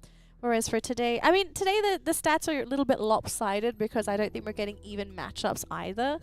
So I think for today the stats can't really say what the meta is as of yet, although I think it was mostly just teams wanting to do whatever they want. I mean, Team X, they stole game 1 strat. They were just like, we're going to play it this time. This is how you play the strat. This is how you play Magnus PA. Let's add Tiny into the equation. Yeah, let's add Lion in. And the teams that you were talking about, like the teams that get early control and lose during the mid game because of execution or a couple of poor fights. It was actually Team X. It was against Unicorn, which was also known as Blackjack or the very old WG Unity. So Team X, they actually had a really good early game against Unicorn for both their games. But like you mentioned, it was during the mid game where they dropped the ball and Unicorn just picked up the pace and they never looked back. Yeah. I will say, in the games we saw for Unicorn, it seems like for Unicorn, they can play both styles of Dota. Game 1 versus Team X, they were the passive ones. They got the counter kills. They basically denied Team X of that game. Whereas game 2, it was actually Unicorns that were the ones that were going to be playing aggressive. They ran the Tinker, they ran the Jug, they ran the Darkseer against a passive Drow, Slaughter, Razor matchup coming in from Team X. So I think if anything, you've got to be really scared against Unicorns. They can play pretty much anything. They're playing heroes that aren't in the meta, in the current kind of meta that we have. You don't see Tinker. I think Tinker is definitely one of the picks that just caught Team X off guard entirely. Were they the only ones to play PL? Yeah, I believe so. I believe they're the only one who plays PL. Okay. But we'll see if Phantom Lancer makes an appearance in our upcoming series, because I believe the drafts are finally ready. So let's jump right in. This is between Junior Gaming and Unicorn.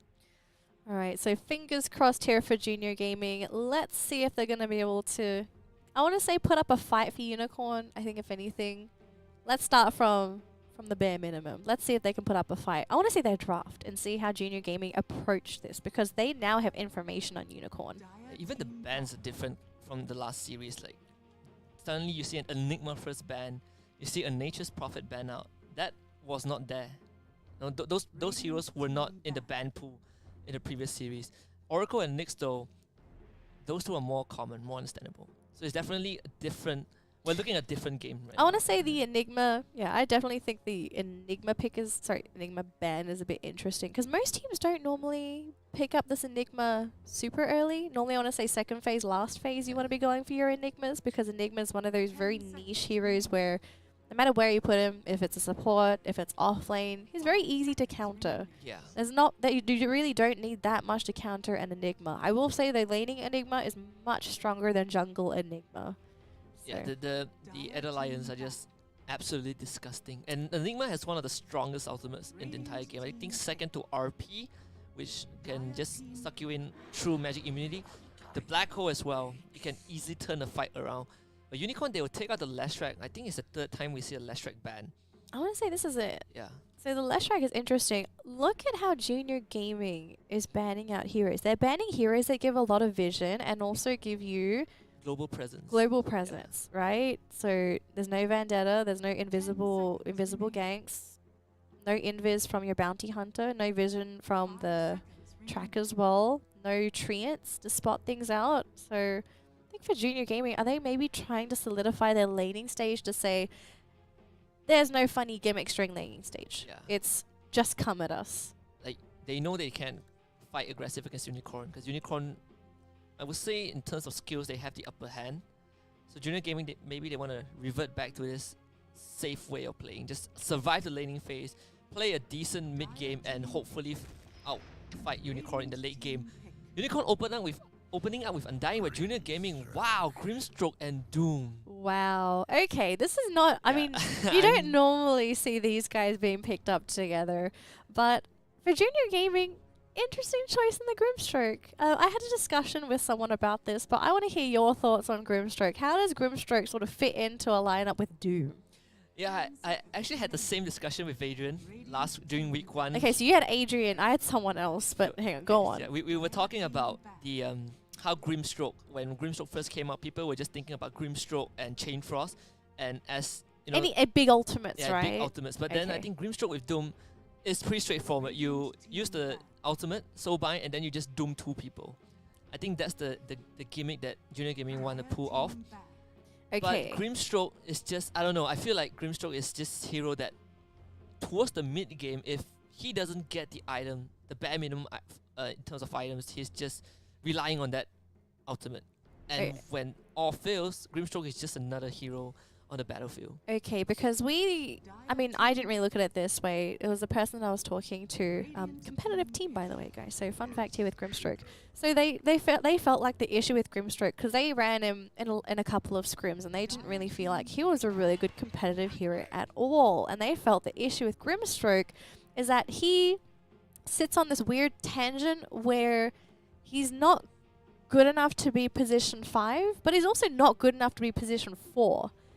So what happens with Grimstroke apparently is that if he doesn't get enough, he doesn't do enough to justify his existence compared to a lot of other position 5s.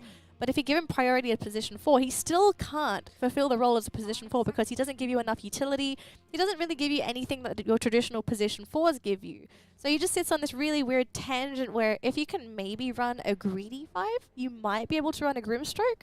But outside of that, apparently he doesn't fulfill roles that other heroes can currently play. Because we're also looking at Grimstroke, who has abilities like Stroke of Fate, is just a reverse power shot.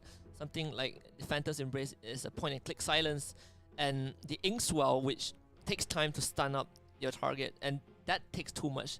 You can easily fall back to someone like a Witch Doctor, a Lion, a Shadow Shaman to do the same job. He needs levels. And he needs levels. That's the thing with the Grimstroke. He's one of those supports. You know how supports, they'll have like a skill, you can keep it at level 1 because it's fantastic at level 1. Yeah. For Grimstroke, none of his spells are like that. If you pick a spell, you have to invest in that spell. Otherwise, it's just not worth it. It's just weak at level 1. So for Junior Gaming, I want to see how they're going to run this Grimstroke. If it seems like it's going to be a position 4, if it's still a support.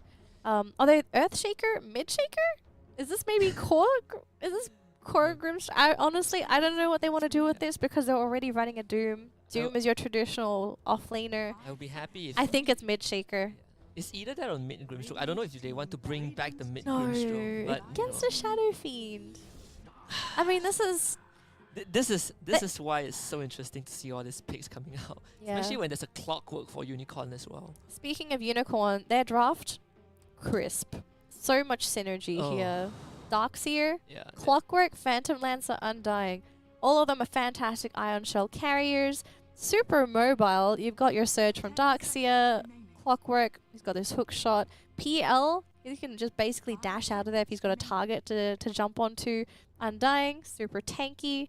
When you look at Junior Gaming's draft, it's like you got a little bit of everything, but not enough of something. Yeah, but we are going to finally see the Conker. So how is this going to work? I don't know. Who plays what? So what position does OD Right, play? So let's fall back to my notes. OD is the Mid. mid laner. So mid Kunk safe. Wait, who's the carry? What? Wait, position 1 is Mato. Mato is the position 1. Yeah. Position 1 is this like Eternal Envy strats or something? Feels like it. That's Back an in the offlane days. shaker. Okay, offlane shaker. Safe lane Doom? Yeah. Okay. Alright. Alright. Definitely unconventional. I was... Okay, at least they have the Doom and they have the heroes to deal with the Phantom Lancer, but Unicorn can just easily run at you. I honestly, I don't agree with that statement at all. I don't think they have enough to deal with the Phantom Lancer. Think of it this way. If you're going to commit Echo Slam, if you're going to commit Kunkka, because obviously Kunkka, he's one of those heroes that's supposed to deal with PL, apparently. Yeah, apparently. Apparently. You have all these spells. I don't think they can kill the PL and his teammates. Yeah, it's going to be a tough road for Junior Gaming, but we'll see how they transverse the terrain because the game is ready. So we'll jump right in and find out whether Junior Gaming gets a chance against Unicorn. Oh, and they're doing the clockwork thing with Shadow Fiend as well. I completely... There we go. The cheese. I completely forgot. The cheese. The cheese. I like cheese, but I don't like this kind of cheese. Alright. Well, we'll see how it goes. Okay, I swear to goodness here, if Junior Gaming can pull out some crazy stuff with this draft, I'm all on this hype train. Yeah, I mean, if Junior Gaming can even go to 30 minutes, it's a statement to P1 like, hey, you guys beat us in week 1, but look what we're doing to the team that actually beat you. Let's just wait first. The station hasn't left the station. The station has left the train. The train hasn't left the station yet. So I think we're gonna just hold on to your horses because we haven't really seen anything yet. It's mostly just bounty runes, and it looks like Junior. Are they gonna get 3? Seems like it. Because up top we've got some stuff happening here. Yeah, Moon trying to go Are for they gonna that downhill rune, contest? but there you go. Can Arctic they? Burn. No, they Once with can't. the clockwork, the cogs are just going to keep them in place. You know? Keep them away from the bounty rune. 3 over for Unicorn. And oh, okay. So we got 3 for Unicorn. That is. I was hoping Junior would be able to get at least 2, but yeah, their draft is not that great at level 1. I'm really curious to know how these lanes are gonna work because so far, I mean. I don't think anyone would have expected this kind of draft. Like, who would sit there and be like, okay, Doom, Grimstroke, first 2 picks, second 2 picks, Winter Wyvern, Earthshaker. Let's go, boys. And then the Kunkka last pick. I mean, maybe could have thought about it because of the PL, but the other 4, you would think those heroes would be in 2 different teams. Yeah, you would expect the Doom to come in 3rd and not see the Grimstroke at all. I would have expected either the Shaker or the Doom to be on the other team, at least. But if anything, let's just give them I want to give them the benefit of the doubt. I'm hoping there's a strat with this. If they show us some crazy stuff, new meta, who knows? Sometimes it comes in the weirdest places. Well, the Undying certainly doing very well, and there's nothing you can do. Just do it. We'll pick up OD. That's first blood. So just double checking, Junie is the offlane or is it our Grimstroke? Pretty sure the Junie is the offlane. Okay, so your notes is offlane. Maybe the Grimstroke is just going to get the CS that Shaker can't. I'm just double checking because they've already gone for the crazy draft, maybe crazy lanes as well, but... The flex rolls. But honestly, what can you do against an Undying and a PL? No, absolutely nothing. I mean, they kind of ran into this trap, though. These heroes were picked very early. PL Undying were first 2 picks, right? Yeah, it was Undying first pick, then they responded with a Doom Grimstroke, and then the PL came out. Yeah. So they kind of ran into this trap. Maybe they were expecting the other 2 lanes to do alright, but look at Shadow Fiend Kunkka, it's even. SF's fine. Yeah, He likes this matchup. he has the razors, and he got first blood. You can see the damage is being pumped out from just do it. I don't know, it's going to be a bit slow for OD, especially when he just died, which shouldn't have happened. Not really sure what actually transpired. I think he was trying to just trade with the SF and just underestimated the damage of the razors. Yeah, I mean, that happens every now and again. Now, top lane, we've got some crazy stuff happening. Is this some really, really big backstabbing here coming out from Honestly, Unicorns? I think it's just backstabbing with the Darkseer. They can't do anything. Yeah, Kang and Trazam are just taking control. They're taking one for the team. They're just saying, all right, guys, let's get our farm on. And again, it's another lane that you have no answer to. Because you have the Iron Shell, then you have the Clockwork. Against Wyvern, Yeah, dude. you don't want to get close to them. Oh? They actually get a kill. Moon with the Stroke of Fate will take down CZY. Little unexpected. You wouldn't have expected that duo to grab a kill, but they certainly do. Mid lane though. Great torrent from OD onto Trazam as the Razors are just not dealing enough damage. There is the Cogs to push Moon back. Stroke of Fate is going to come out as Trazam tries to TP away, and he will make it out. As Aya Solari will rotate down to the bot lane with that Arctic Burn. So Junior Gaming, very proactive early. Honestly, it's just what I want to see from. I think you have to play like that though. You can't you cannot at any point of time in this game play passive against what Unicorns have. Like you're up against a PL, Shadow Fiend, Darkseer. These are all heroes that want to sit in lane and do nothing. Yeah. So if anything, you got to be reactive. OD again duking it out with the SF as I believe the Earthshaker is coming in. Junie with a great fissure. That's X marks the spot right into a torrent, taking a water fountain trip up, and Junie will be the one that cashes in the kill, but Mercury will kill Aya Solari for a trade back. Well, I like the movements coming out from Junior so far. It seems like Unicorn's not really expecting that mid movement, maybe a little bit too late by the Shadow Fiend, so I like some of the movement. Best part was that the regen rune was given freely to Kunkka. The Doom though. Yeah, but Mato not so lucky as the barrier assault was just too much. Yeah, Mato is dead zones now. And that is the problem. Darkseer and Clockwork, there's nothing you can do. Battery assault, Cogs, Iron Shell. It's a melee hero. Yeah, I mean, what's Doom gonna really be able to do? And it looks like Shaker. Wood Junie in trouble. Great Enchanter Totem wants to go for the second bounty rune. He will get it. DK not enough to kill him all, but the Inkswell will take Mercury down. They're going to lose Junie in the process, but I'm pretty sure Junior Gaming will be happy with that kill. Junior Gaming, I have to say, they're doing some trades, but they're doing some pretty good trades. Just smaller heroes for bigger heroes. Yeah, the drum is sounded, and again, Barrier Assault and Iron Shell. Meanwhile, OD kills off the SF. Wow. Junior Gaming, they put their big boy pants on. They're actually doing great. I'm actually excited for these guys now. They're getting some kills that should not be happening on the side of Unicorns. And I think if you're Unicorns, you need to look at this situation and say, okay, guys, I think we're being a little bit sloppy. Yeah, and you know, all the assumptions that we made about how this series is going to pan out, it seems like Junior Gaming are just showing us that they're not as incapable as it seems to be.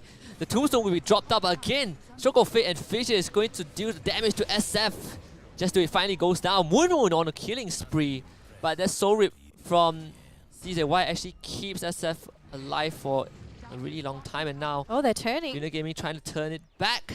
They're dying too healthy to go down as Trazam comes in with the Barrier Assault again. Is trying to kill off the Winter Wyvern, but the Stroke of Fate will slow him down. As Moon on the Grimstroke, really unexpected hero doing really well. Yeah, the Grimstroke's doing a lot of work this game, and it might be because they got those levels in that bottom lane with Shaker. Because Grimstroke, when he gets levels, his skills, they can really pack a punch. You don't really want to underestimate a Grimstroke. What level was the Grimstroke? Grimstroke is at level 4. I want to say 4 or 5. Yeah, he's at level 4. I'm more interested in how... In which skills he decided to invest into. I think it's the Inkswell though. Not Inkswell, it's the Stroke of Fate. I'm pretty sure there's no Phantom's Embrace for that. No. He hasn't really been using Phantom. I think it's because his mana just doesn't allow it. It's very mana intensive. It's just not worth it. For the damage and the utility it provides, it's meh. Is that what word you use for it? Just meh. Alrighty. Not judging or anything. Now, even though Junior Gaming, they're doing a very good job at sort of controlling their lanes, grabbing kills, the CS situation isn't looking that great. Still leading is Unicorns, and Junior are struggling in CS, so it seems like ganking is their solution to the lack of farm. They say, guys, we can't farm, we gotta farm heroes. Oh, they actually have the Phantom Embrace, and CZY trying to run away, but the Inkstraw is going to stun him out. The Undying might as well die. Fissure will keep him in place, and the Infernal Blade will seal the deal. Doesn't even need the Doom. And Arto just TPing under the noses of the Clockwork, getting a kill off of that. They're grabbing those kills, but what more can they do? Because killing's not going to fix the game entirely. Their draft is the one that's on the clock. It's not Unicorns that's on the clock. Yeah. That's the biggest scare here. So far, top tower already taken down, and especially if it's your safe lane, you do not want to be losing access to your safe lane so early in the game when you're running a draft like this. You do still want to be farming, and Kunkka? Oop. Oh boy. OD being called out. It's going to call in that boat, and it will land only onto Trazem though. The wall's going to be dropped by Kang as the Cox will keep the Kunkka in place. The Pirate might just sink into the watery grave as Kang tries to go for a last hit, but the Shrine keeps him alive. And now Junior Gaming trying to turn this around. Trazem going ring around the roses, but he'll be burned down. Mato with the kill as CZY finally takes OD down. Now it's Kang all alone, but he is doomed now, and that means this Darkseer is nothing more than just a muted creep, and he will fall. Io Solari with the Cold Embrace, but the Ion Shell will burn him down. CZY is going to help take another kill. The rotation from Just Do It Kang from the grave gets a triple with the Ion Shell. I actually thought that was going to go in the way of Junior Gaming until they got that backup. If the death of the Darkseer was the end of the fight, I was actually going just to say that Unicorns definitely overextended, because they're giving away their highest net worth hero for these heroes on the side of Junior, which are so low in net worth. But the cleanup, cleanup was handy. Can they get the Echo kill? Slam. Junie just destroys Mercury. That PL evaporated. Great attempt from Unicorn, but they just probably underestimated the Shaker. Man, if the Shaker can get an early Blink Dagger, this game could go crazy. Oh. But if to give credits to Kang though, his Ion Shell was just demolishing Junior Gaming in that previous fight, as again Trazem trying to hide behind the Cogs, but the Fissure will block him. Phantom's Embrace will be destroyed, but there we go. Not able to go for the deny. Splinter Blast will finish him off.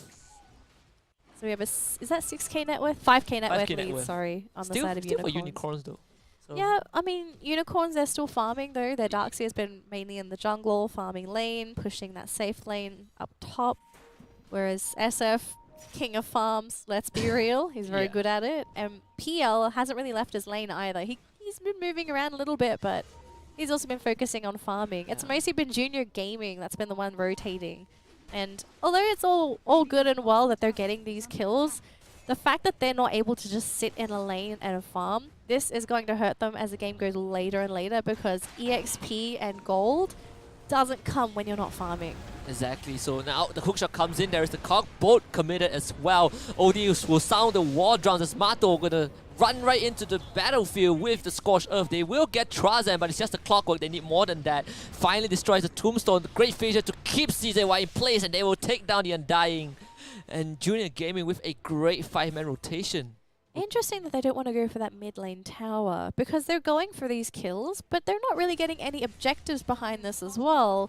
All the towers on the side of Unicorn still standing, haven't really been touched. It's mostly Unicorns pushing into Junior's towers, and you'd think, being the aggressors, you're the one that's going to be looking to grab these objectives and close the map off, but that's not what's happening. And if you're aggressive, the one thing you need to accomplish is you get the kills, you get the goal, you need to get the objectives, because essentially you can't end the game unless the objective is taken. And you're creating space, so you need to utilize the space that you've made for yourself. Junior Gaming not being able to capitalize on that, and I think just like you say, it's going to start biting them in the back as the game goes on. Okay, so Blink Dagger is up onto Junie. This is very good because the Shaker, now having mobility, is going to be a threat by himself. Now, I don't know if you noticed, Doom's going for Radiance. Oh yeah, he definitely is.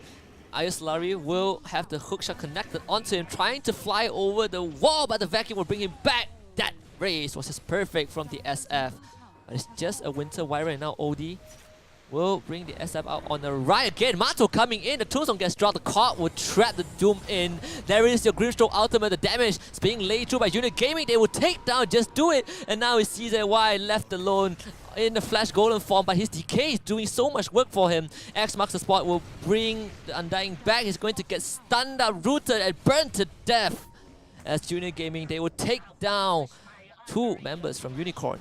Might even look for a third as Mato comes in. Double damage rune as well. Does not have the ultimate, so I doubt that he can kill off Mercury. Might just be just to push him out of lane, really. But that fight with the Blink Dagger on Shaker, Unicorn's probably not expecting that really early blink, so... Kang, using the vacuum wall, does kill off OD. Interesting gives choice. away his kill. Killing off the Kunkka. I mean, the net worth on the Darkseer is a lot more than Kunkka. Yeah, and that's a huge commitment. Unless, I'm just trying to think, is he trying to take the Kunkka off the map for something? Are they trying to take an objective? But you look at the map right now, there's no Roshan being done. Yeah. There's no towers really being pushed, so maybe it was just, maybe Darkseer thought he was going to die anyway. Maybe that's what it was, and he thought, we'll just have to commit for the kill. And if you were Junior Gaming, you should be really happy with that. Even though the shutdown goes over to the Winter Wyvern, the Winter Wyvern with items works very well, and that's a shutdown, like you said, on the highest net worth hero. And the fact that he committed the Wall of Replica just to kill off a Kunkka, which is literally under 200 HP, you know, speaks a lot for how Junior Gaming can play the upcoming fights, but they are still not answering the fact that the PL is free farming and they have not taken much objectives. Not just that though, also need to consider that the heroes on Unicorns are going to start bulking up because we've got, I think you noticed in the last team fight, we got the mech already picked up on the Shadow Fiend, and Darkseer, even though he died, he actually picked up a pipe. Oh yeah. So all this magical damage coming out from Junior, as the game goes later and later, it's going to be more and more irrelevant. And I think after that, you have to think, what's the plan after for Junior? Because they're so locked into this build of magic damage. Yeah, it's very reliant on all those bursts and control that wouldn't really matter too much when Unicorn gets their item and, like you said, bulk up. And now you can see Unicorn, they're not afraid to push, even though they've lost a couple of fights extending this far. They're not afraid to do it over and over again because watch the echo, it's coming off cooldown. There's a tombstone being dropped, and it seems like Junior Gaming, they're going to take the fight straight to Unicorn by Trazam with a good 2-man call with Hookshot. That's the boat coming in. Trazam still surviving. There's the vacuum echo slam. Whiffs entirely. Junior must be beating himself over there because now Junior Gaming is going to start losing members. They will lose 2, they will lose 3, and they'll lose Mato as well. Just do it, gets the double, and Unicorn, they only lose a Clockwork. That was painful to watch. Yeah, that was... Look at how much health is on the side of Unicorns. They got the kill on the clock, which is fine. But everyone else is so healthy, almost at full health. Whereas for Junior, they got wiped. The clock bought so much time. He did great. He did this fantastic backstab hook shot, caught Junior completely off guard. And the fact that there was so much sustain, the pipe coming in, the mech as well, kept the Clockwork alive for long enough for his teammates to come in and just clean everything up after he died. That is also really unlucky for Junie because when he was about to use the Echo Slam, I think the vacuum just pulled him out of position. No. It was so unlucky for the Shaker. Calculated vacuum, they Calculated say. vacuum. So Junior are going to be losing their first major team fight, and that's going to really hurt them as well because their lineup relies a lot on momentum. And I mean, so far, you have to think, what kind of momentum is going to be left there for Junior because they've lost this one fight. That's an indicator of what's to come in the future. Yeah, the Clockwork is actually being very annoying. Despite Trazam just sacrificing himself over and over again, the work that he gets done, sacrificing himself, is worth way more than his death. Doom hasn't finished his Radiance yet, right? Oh yeah, and he died. And yes. it's going to delay his Radiance even more. I'm not even sure if Radiance is the item to go for now because with all this healing, with all this magic resistance as well, the effectiveness of the Radiance isn't going to be the same. If he hit it at a very early timing window, before all of these items that was going to heal off all the damage, maybe it would have been a more effective item, but now PL, he's tanky. Again, the pipe, Guardian Greaves is up as well, and the Shadow Fiend as well, so all that damage is just non-existent. It doesn't exist. because he had to go for the drums, so he's Yeah, no definitely going to delay that radius a bit as the boat will land onto the SFOD, trying to run forward, but the vacuum into a two-man center storm, and Unicorn will turn this around as there is the Winter's Curse, but I believe it was on the illusion. Oh no, that was catastrophic for Junior Gaming, but Junior wants to turn things around with that Echo Slam. Unfortunately, it's not enough. There's a muted PL, and PL will die, but he will instantly buy back because Junior Gaming, they are ready to shut the doors. You can see them committing into that fight. However, Unicorn definitely still winning it out despite a unfortunate opening. I wouldn't even say it's unfortunate. I would have said it was definitely a shocking surprise, a shocking opening. You would not have expected a team like Junior to pull out some of those very calculated, crafty ganks, but yeah, and OD is just going to die again, just got pulled back, and that's the green light for Unicorn to land the final blow. Moon will die, and the buybacks are just coming out one by one. I mean, I think they've got spirit after this game. They have to look at themselves and say, guys, we did really good. Let's keep going. Yeah, they managed to put a dent in Unicorn, but since Trazem is ready, comes in with the hook shot. He gets silenced up though, and that will give Junior Gaming a bit of space, but he's going to be surged up. OD again, trapped in an unfavorable spot. He might just go down. Yes, he will. There's the vacuum with the Inkswell Cold Embrace. Not enough to keep him warm, as they will lose the Kun card. There's a dieback for the mid laner. 65 seconds on the clock, and Unicorn surely will get their second set of racks. This is going to be a tough comeback if Junior are able to pull one off. Unfortunately, they don't have all their ultimates to work with. That's going to be not the best. Yeah, Winter's Curse. Winter went losing a bit of his touch. Aya Solari, first out was on an illusion, second out was on a lone clockwork. Yeah, so it's slowly getting to them, but they're still trying to hold on. I don't see why not though. I mean, they really don't have anything to lose at this point. Yeah, they probably acknowledge that they are going to lose, but sometimes you never try and never know, right?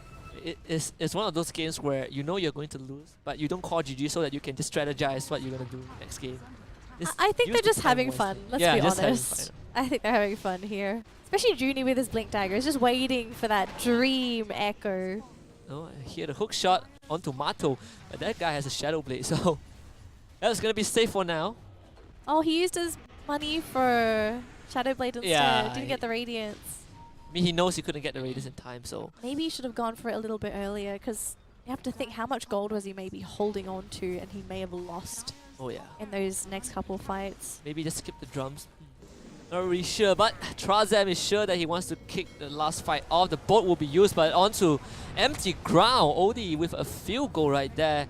And the rest of Unicorns are just letting Trazem be a distraction as they slowly take down that tier 4. You can see Junior Gaming, they're trying. Winter's Curse get used, but the Cogs is just going to keep the Undying away from the clockwork. CZY would deny Trazem. Wow, that guy is actually doomed out, but there is a Grimstroke also. He will be doomed out as well. Just Do It is in the middle. Again, a two-man vacuum. Just Do It is unstoppable. It's Wicker State with a double kill, and Junie will finally call it quits. GG, Unicorn will take game 1. Triple for the SF as he pats that KD8.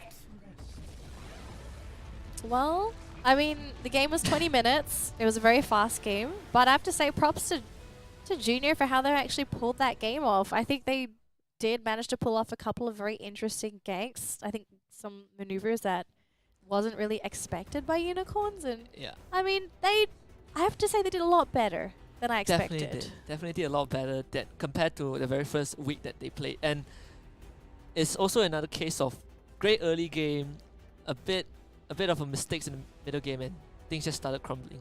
I think things really took a turn for the worst. Not to say this in like a bad way, but it's more the draft didn't really make it easy for Junior as well. I'm not sure what the thought. I honestly wish I could just ask one of the players, like just give them a call and I'd be like, hey guys, can you like explain why you decided to draft in this way and what was the thought process? Because it's very unorthodox, not really something you would see ever in terms of competitive Dota. It was out there, to say the least. But the fight that really shut the doors or started to put a crack in them is the mid lane fight where... With the pipe, first fight with the pipe, the mech as well. Yeah, Trazem was the MVP.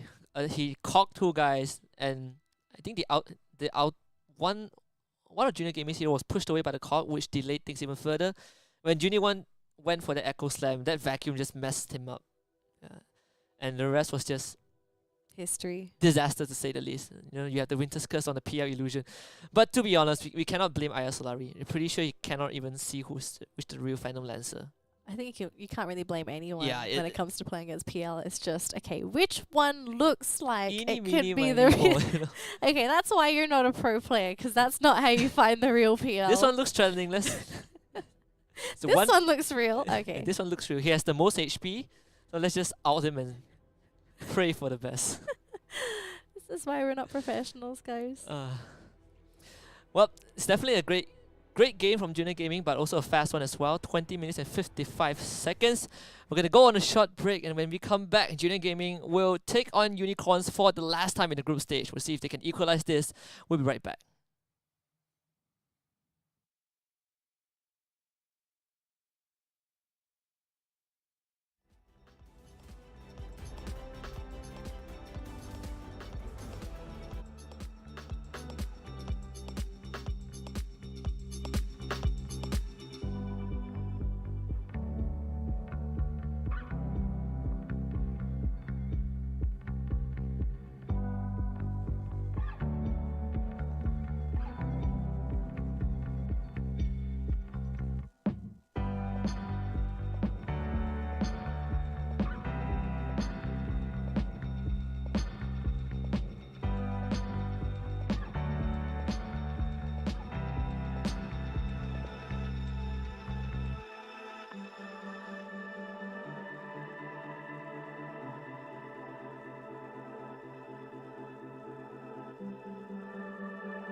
Welcome back to the ESL Dota 2 Malaysia Singapore Championship Week 2 Day 1. As we have one last game to go. It's between Junior Gaming and Unicorn. I'm HusKKiee and I'm joined by Danelie. No, I'm not really sure how we're going to be able to open this match because so far it's been a whole day of 2-0s. I'm a little bit worried we're going to continue with the 2-0 curse. I honestly think Unicorns the versus Junior.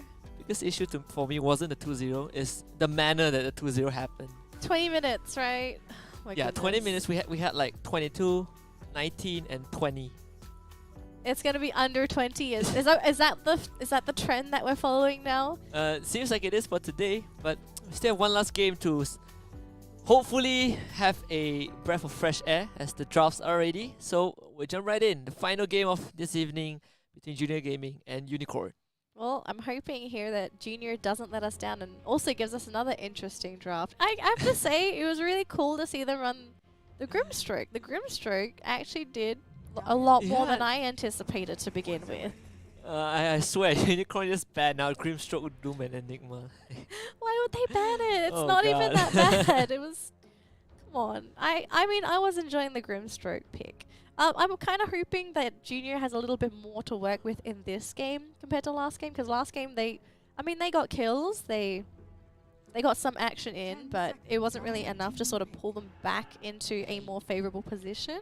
They were losing objectives, they were losing goals, so... Yeah, so the Pango opening, I'm down for this. Pango, very solid offlaner, as we've seen. He's not that bad. I think we've seen it the second time. This is a second Pango pick, yeah. Yeah, so second Pango pick in the tournament.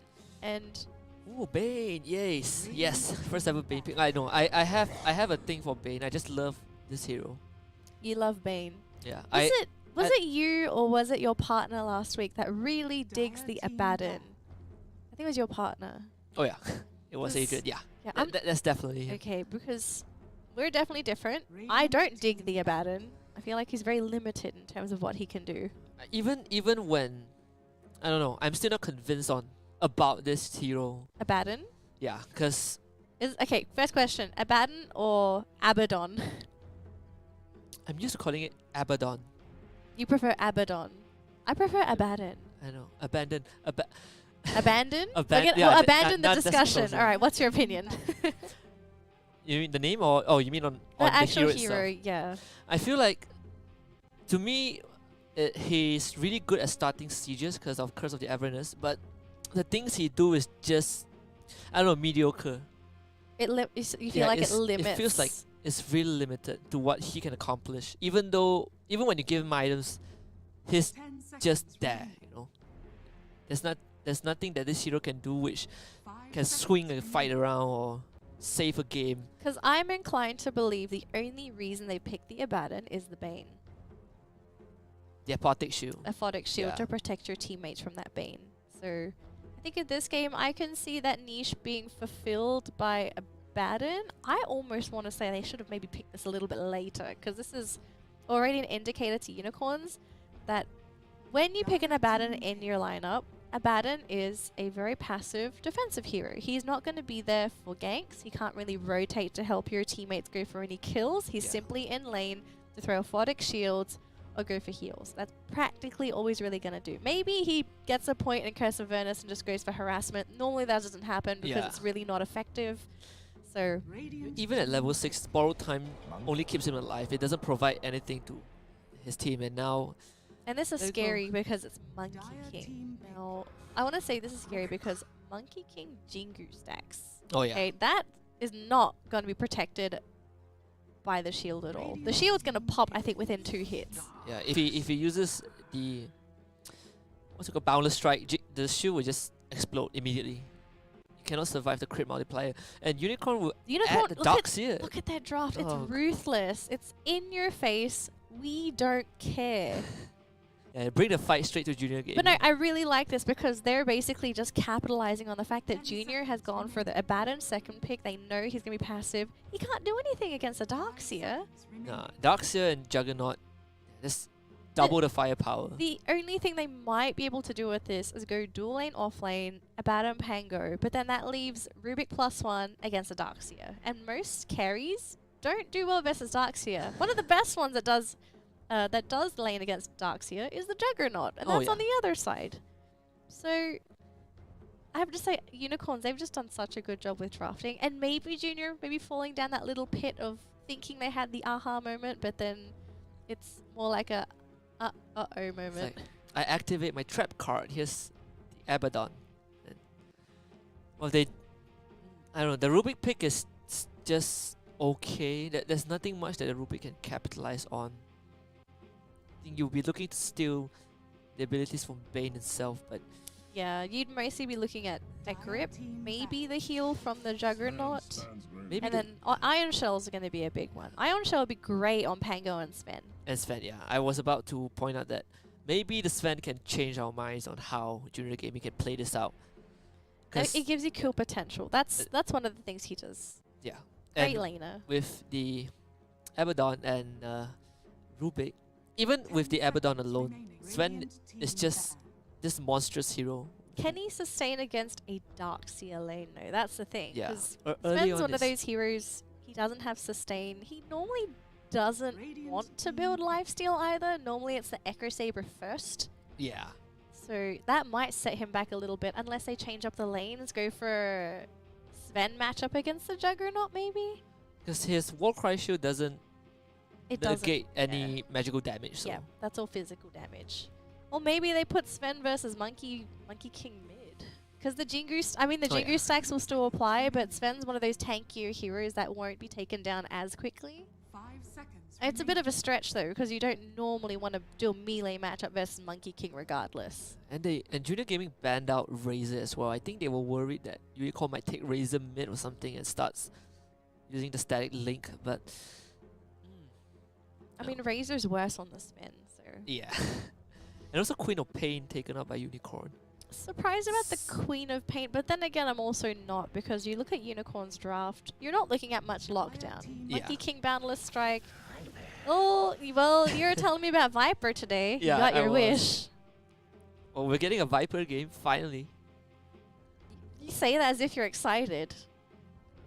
I just feel like Viper is this boring hero that I'm always excited to see. What? That doesn't make... That's an oxymoron. That's a boring hero that you're excited to see. Yeah, because it's boring and you don't see him often, so when you do see him, it's always going to be something 5 seconds. exciting. But he's boring for a reason.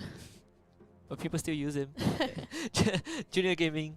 I feel Well- like Junior got backed into a corner with this pick though. They really didn't have anything that is going to be able to play against a mid Monkey King.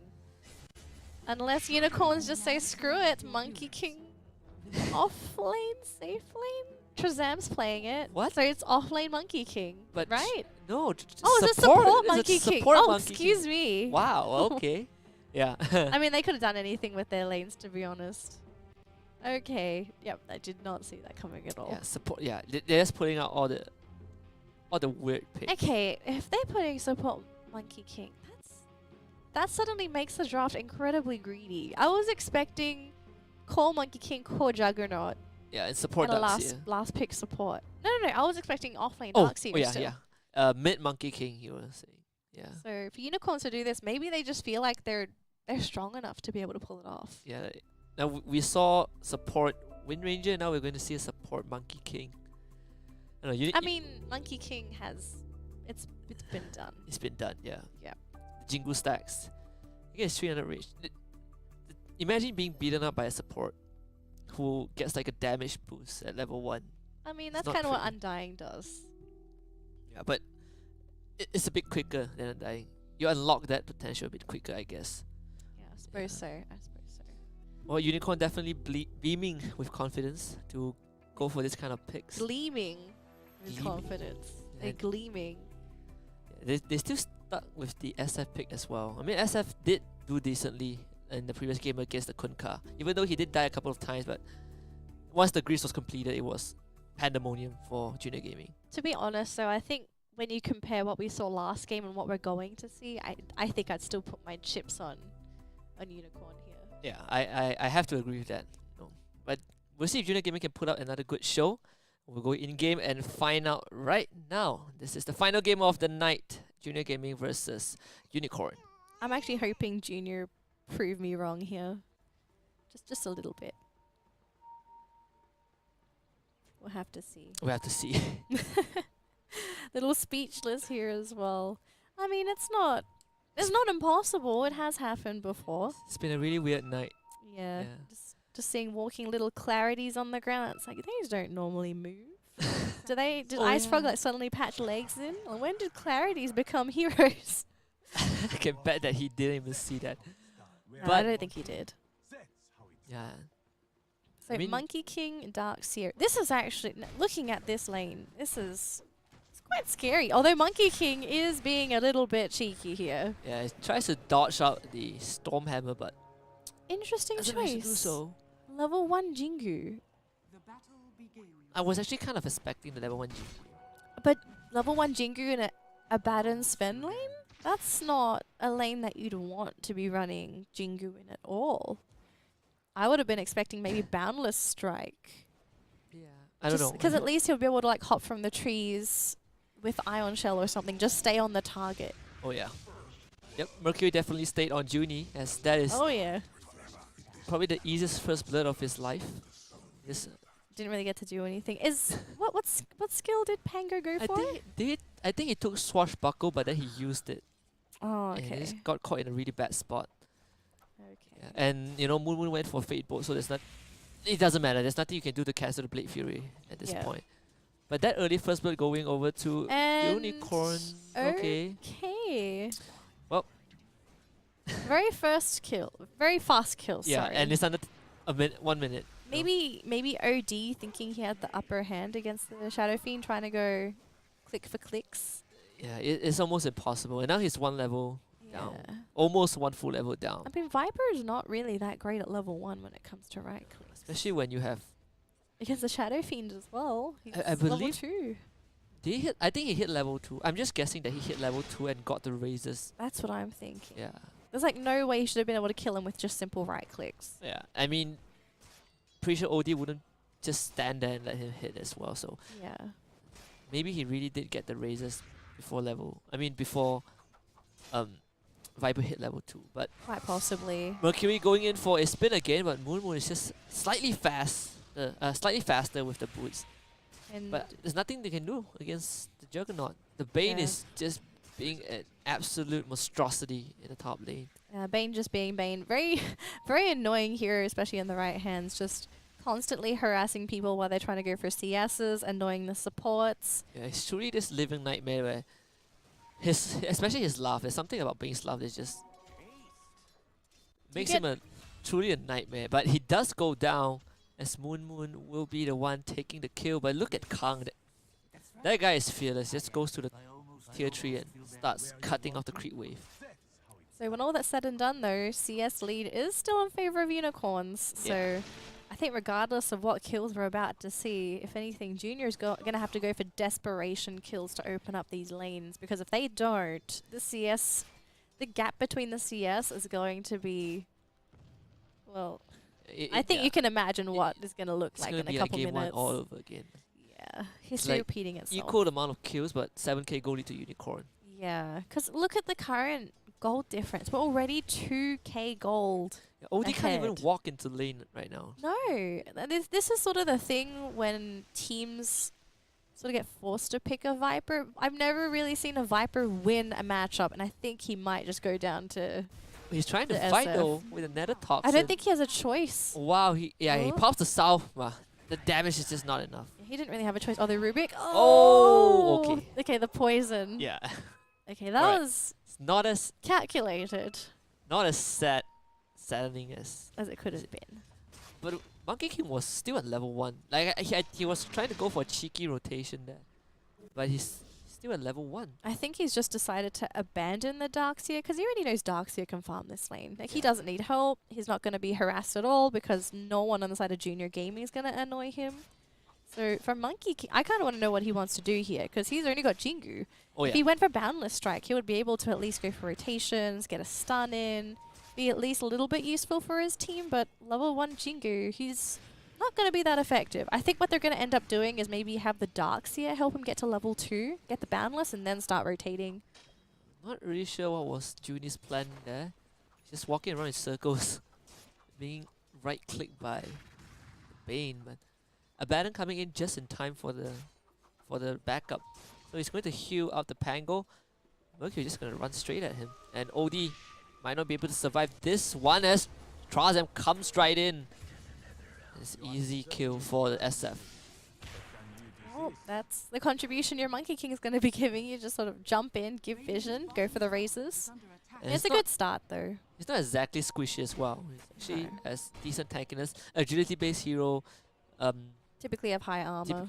Typically have 5 armor. And he has the, what do you call it? Transform? I think it's called. I think it's just called. Was it mischief or something? I don't know. Oh, they cut the tree. Cut the trees. Just being annoying. It's like, stay down, get out of my jungle. Man, this Viper pick, that I honestly feel really, really bad for the Viper. He's struggling up against the Shadow Fiend. He was the last pick as well. Yeah, that guy was farming.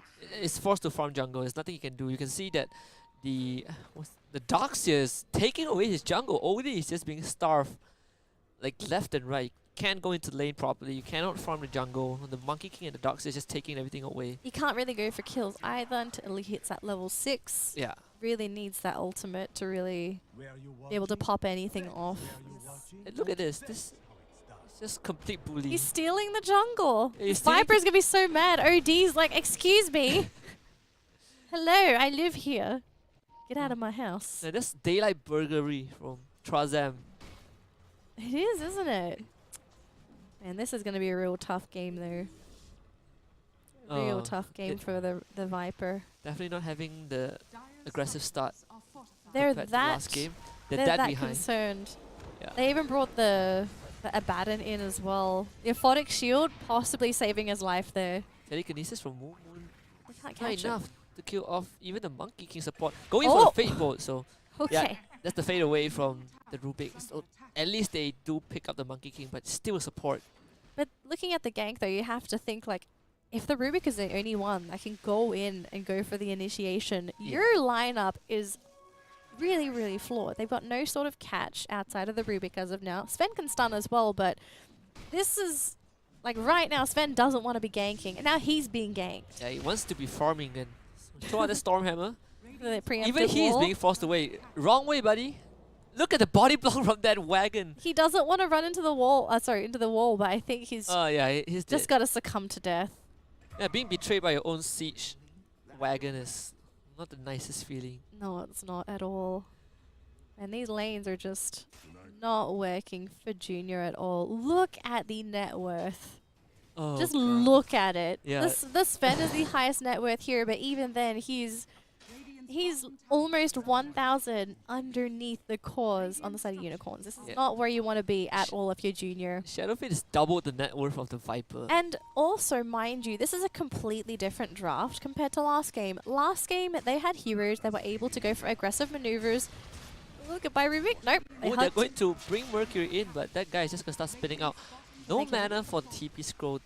So Junior Gaming might want to consider going for a chase. No, Can't get Chase him. will bring in the Oh, safety. no. Swashbuckle actually missed. From Junie. So back onto the whole draft here. They're running a draft that just doesn't have the same level of kill potential like last draft, and they're going to be missing out on a lot of opportunities to go for small pickoffs, small kills. I think it's going to be 20 minutes again. Yeah, I regret to say this. You don't have the concur to X mark, Ghost Ship. You don't have that level 6 bite that gives you. You don't have that. You don't have Junie with the super early blink dagger. Oh, yeah. You don't have the Grimstroke, the surprise Grimstroke that just suddenly comes in and just assassinates people on the spot. You don't have the Doom that runs at you as well. So Moon is going to be put to sleep, but he will wake up to a truly terrifying nightmare as Just Do It will easily pick him up with the razors. But yeah, back to the topic. You don't have someone like an Earthshaker to just... You don't have that surprise factor anymore because you're just no not... stuns, you have nothing. Yeah, you're not getting the gold. Monkey King will go down. He tried. He's trying to burn the Pango down with the Iron Shell, but Junior Gaming noticed that and just cut the trees. Your offlaner almost died to a position 4. And with no farm at that. So And he did nothing. He just stood on top of the tree. My goodness, this is snowballing out of control. SF now has the Hood of Defiance, which Viper is going to deal even lesser damage. Viper really didn't do anything to begin with in this game. He's just gone for the ultimate one time. We're probably going to lose the Sven again. Yeah, he's dead. Certainly. Revenge. Gets the Mask of Madness, though. Gone for lifesteal. Looks like he wants to commit to jungle? You can't, he can absolutely... Everyone is committing to jungle right now. Like, OD is taking the jungle. There's gonna be no jungle left. Pango is like trying to get a jungle, but the jungle gets stolen. Sven might go for jungle as well. The Swashbuckle might be doing enough damage. One last hit. No! He's going to use that Rolling Thunder, but he gets put to sleep. Oh, God. That is so unfortunate. That was brutal. Almost got a solo kill. Would have been a nice little pick-me-up there for Junie, but he just gets put down. I mean, he tried. He tried to cast the ultimate in front of the bait. Yeah. But you can see Kang is just running down Mato. This guy has no fear at all. I mean, what should Mato fear at all? Look at his items. He's so fat. The siege wagon that he got control of is just so annoying. You see that Junior Gaming are trying to rotate, but every time the jungle cam respawns, It just Unicorn gets will killed off, right? it's like hijack the entire jungle. Yeah. Pretty sure they're going to find Kang, but even then, there's no damage, there's no control. They're bringing the whole team in, though. I mean, But when an SF can just walk into your jungle like that, you know that the enemy poses no threat at all. yeah, it's just basically Unicorns not concerned at all, just backs up a little bit, and they're fine. They don't care. We'll see if that wagon survives until the end of the game. I'm pretty sure it will. Look at that thing. It doesn't care. There's no doubt. See, it's Wow. even body block the Pango. Junior Gaming have no time to deal with it as the Requiem about to be channeled. That second Rolling Thunder will not connect as Wukong's command will come right down. Trazam going to what you can see the monkey just beating everyone to the ground as Junior tries to get away, but SF will just kill him straight up as Mercury will slay Moon solo in the top lane. Mato with the God Strain, but it seems like the gods will bleed as well as position 4 Monkey King trying to juke around the Sven, and he will be able to do so. Boundless Strike will land and Mato will go down. Just do it. It's unstoppable as Kang will continue his siege. Sad days for Abaddon having to defend high ground at 11 minutes in. Oh, this is 11 minutes. so actually going to be faster than the previous game. We might be looking at a new record game. This is carnage. Like, what is this? Absolute carnage. They just come in. They just come into their own jungle and You just not even a couple seconds and they're already dead. you just reach the point where you know the feeling of hopelessness where you just see your team just dying. This is such a dip compared to the Game last one. game. At least game one, there was hope. They were probably feeling very, very positive, very yeah. up there. And then suddenly game two happens and it's just this eternal pit of nothingness. Like, where did game one go? You just feel Does it empty. end? It doesn't reflect the performance from game one. The Kang's still trying to keep that siege wagon alive. Not just that though. I want to say Mato's trying to keep the dream alive, but I Yeah, don't he's think trying. Oh god. I guess Phoenix Grip and Mercury will just chop him up. that was a sad dream. Oh gosh, my heart goes out to Junior here. This. Can you imagine being run down by your own siege wagon? This is what happened. Oh my goodness. Okay, he's gonna make sure it doesn't die first. Took some tower shots. Oh god. This is way past brutal. Unbelievable. He's fighting as a sea dragon. Oh, Yeah, this now is he not gets what you put to want. sleep. Yeah, siege dragon. Run, little man. Yeah, I think he's gonna take a new one. There's no point healing that one. that's the vacuum being used as well. Stolen vacuum. Now, let's see if Moon can put this to You use. know, You only have one chance. even if they try and go on the SF, I don't think they can kill him. Looking at what they have, I just don't think it's possible. Oh god, that Rolling Thunder was cute. Yeah, I had he Rolling Thunder and Mercury just Omni slashed him. He just died mid Mid-spin. Yeah, mid spin. Mid-cast animation. He was like rolling around with Mercury on top of him. Oh no! Yeah. It reminds me of some of those spinning cup rides at the theme park. Oh yeah, that Yeah, one of those. something. But it's like next level. It spins vertically and horizontally. Junie is still trying though. Oh, whoa. That's a lot of damage. Coming from... Yeah, that's a level 4 brain sap. That. Yeah, I don't think it gets better here. I think It's- we're looking at our fastest we're game looking now. at if they call it now, it's 15 minutes. It's going to be 15 minutes tops. You're calling 15 minutes. They call it tops. 15 minutes. All right, I'm gonna hold you to that now. Come on. My goodness. Base under siege. And 14 minutes. 19k net worth. And they're suffering. This- Atos will be dropped as the boundless strike gets used as well. Yeah, see, Worse. Mato runs in with a war cry. Not going to get anything. I believe they've isolated Mercury, which is just we're just going to spin route. Just do it. No, Junie. Tried to be the Pango, hero.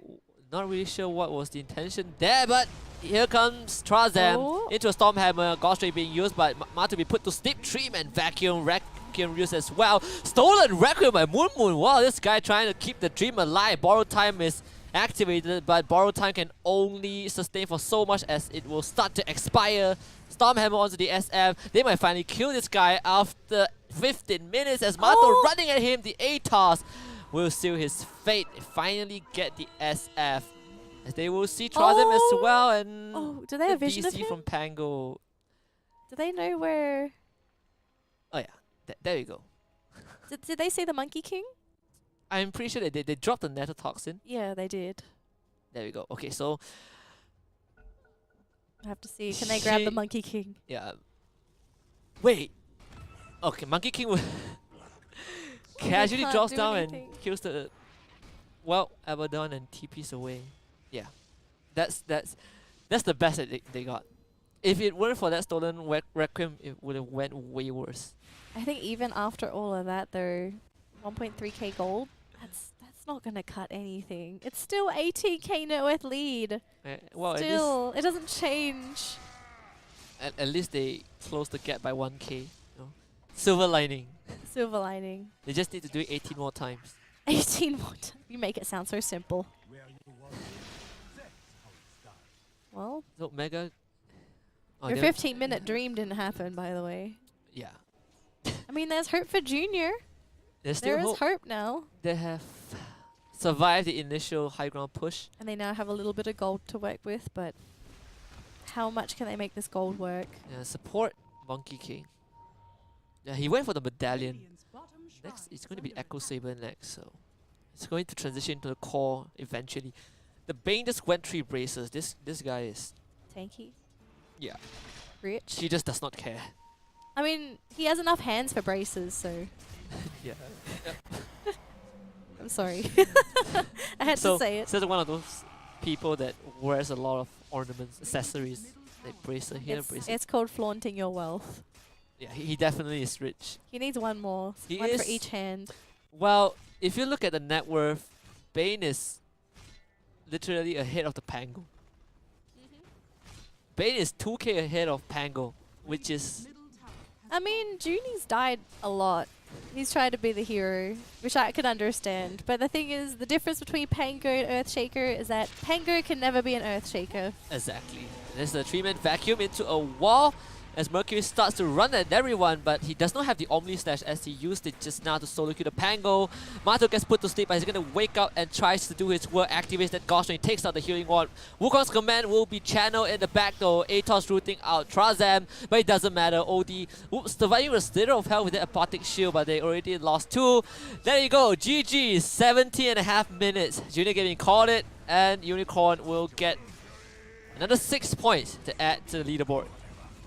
My goodness. The 2-0 curse continues. At this rate, you gotta pray. Are we gonna finally break the curse tomorrow? Oh yeah, it's been 2 zeros thus far. It It's has. honestly like the manner it happened today was just it's been a wow ride tonight. One of the weirdest nights in terms of drafts, but also how the teams How were just quickly all the games seem to conclude as well. yeah, this is just this it's just surgical dismantling. It just disempowered their opponents. I don't really think I have anything to add on to that. It was I- just there were stomps Yeah, pretty what- much. yeah, I mean, I hate to use the word, but yeah, it was a stomp. I think that's basically what we ended up with. So, well, that concludes all of our matches for today. All of them ended up being 2-0s. Will tomorrow be a different story? Well, hopefully it's going to be different tomorrow, but we'll have the standings up on the screen right now. But we will look at the results first. There we go. I mean, 2-0. nothing much that they can be said. I'm trying to find even a single sentence to describe how Today ended. Yeah, It was like fast. trying to make it seem as if those all four teams went up and they butted heads, but no, it's just T-Max had the longer hand. They just kept P1 Gaming at bay, and Unicorn they rolled on the rainbow to victory against Junior. I mean, I think the best game that we saw today was first game between Junior Gaming and Unicorns. I think that was sort of the best we sort of got out of the day, where Junior, crazy draft, but I have to say they pulled out some really crazy stuff as well, and it was honestly, that one was a pleasure to watch. I did not mind watching that one at all. Yeah, and they even made Unicorn ban out the other two. The the Grimstroke Doom. So they did accomplish something. They definitely did. But honestly, again, I hate to say this, but that's the only good game today. Yeah, I think the other games, it was more or less the same story, really. It was just laning stage, and as you said, snowball, and then the game pretty much ends. There's no point in time where the games we ever see like, oh, there's some sort of like a comeback. There's hope. Yeah, you didn't really see the hope. It's like this anticlimactic storyline where it's just introduction, and suddenly it's a resolution. There's no climax at all. Yeah. But you cannot blame P1 and Junior Gaming. They were up against two of the top runners, the front runners. Exactly. So for the tournament. I'm just hoping that they sort of use that experience to sort of better themselves as a team. Yeah. Maybe look back at the VODs and say like, okay, where could we have gone better? What was our lowest point? What were we doing at that time?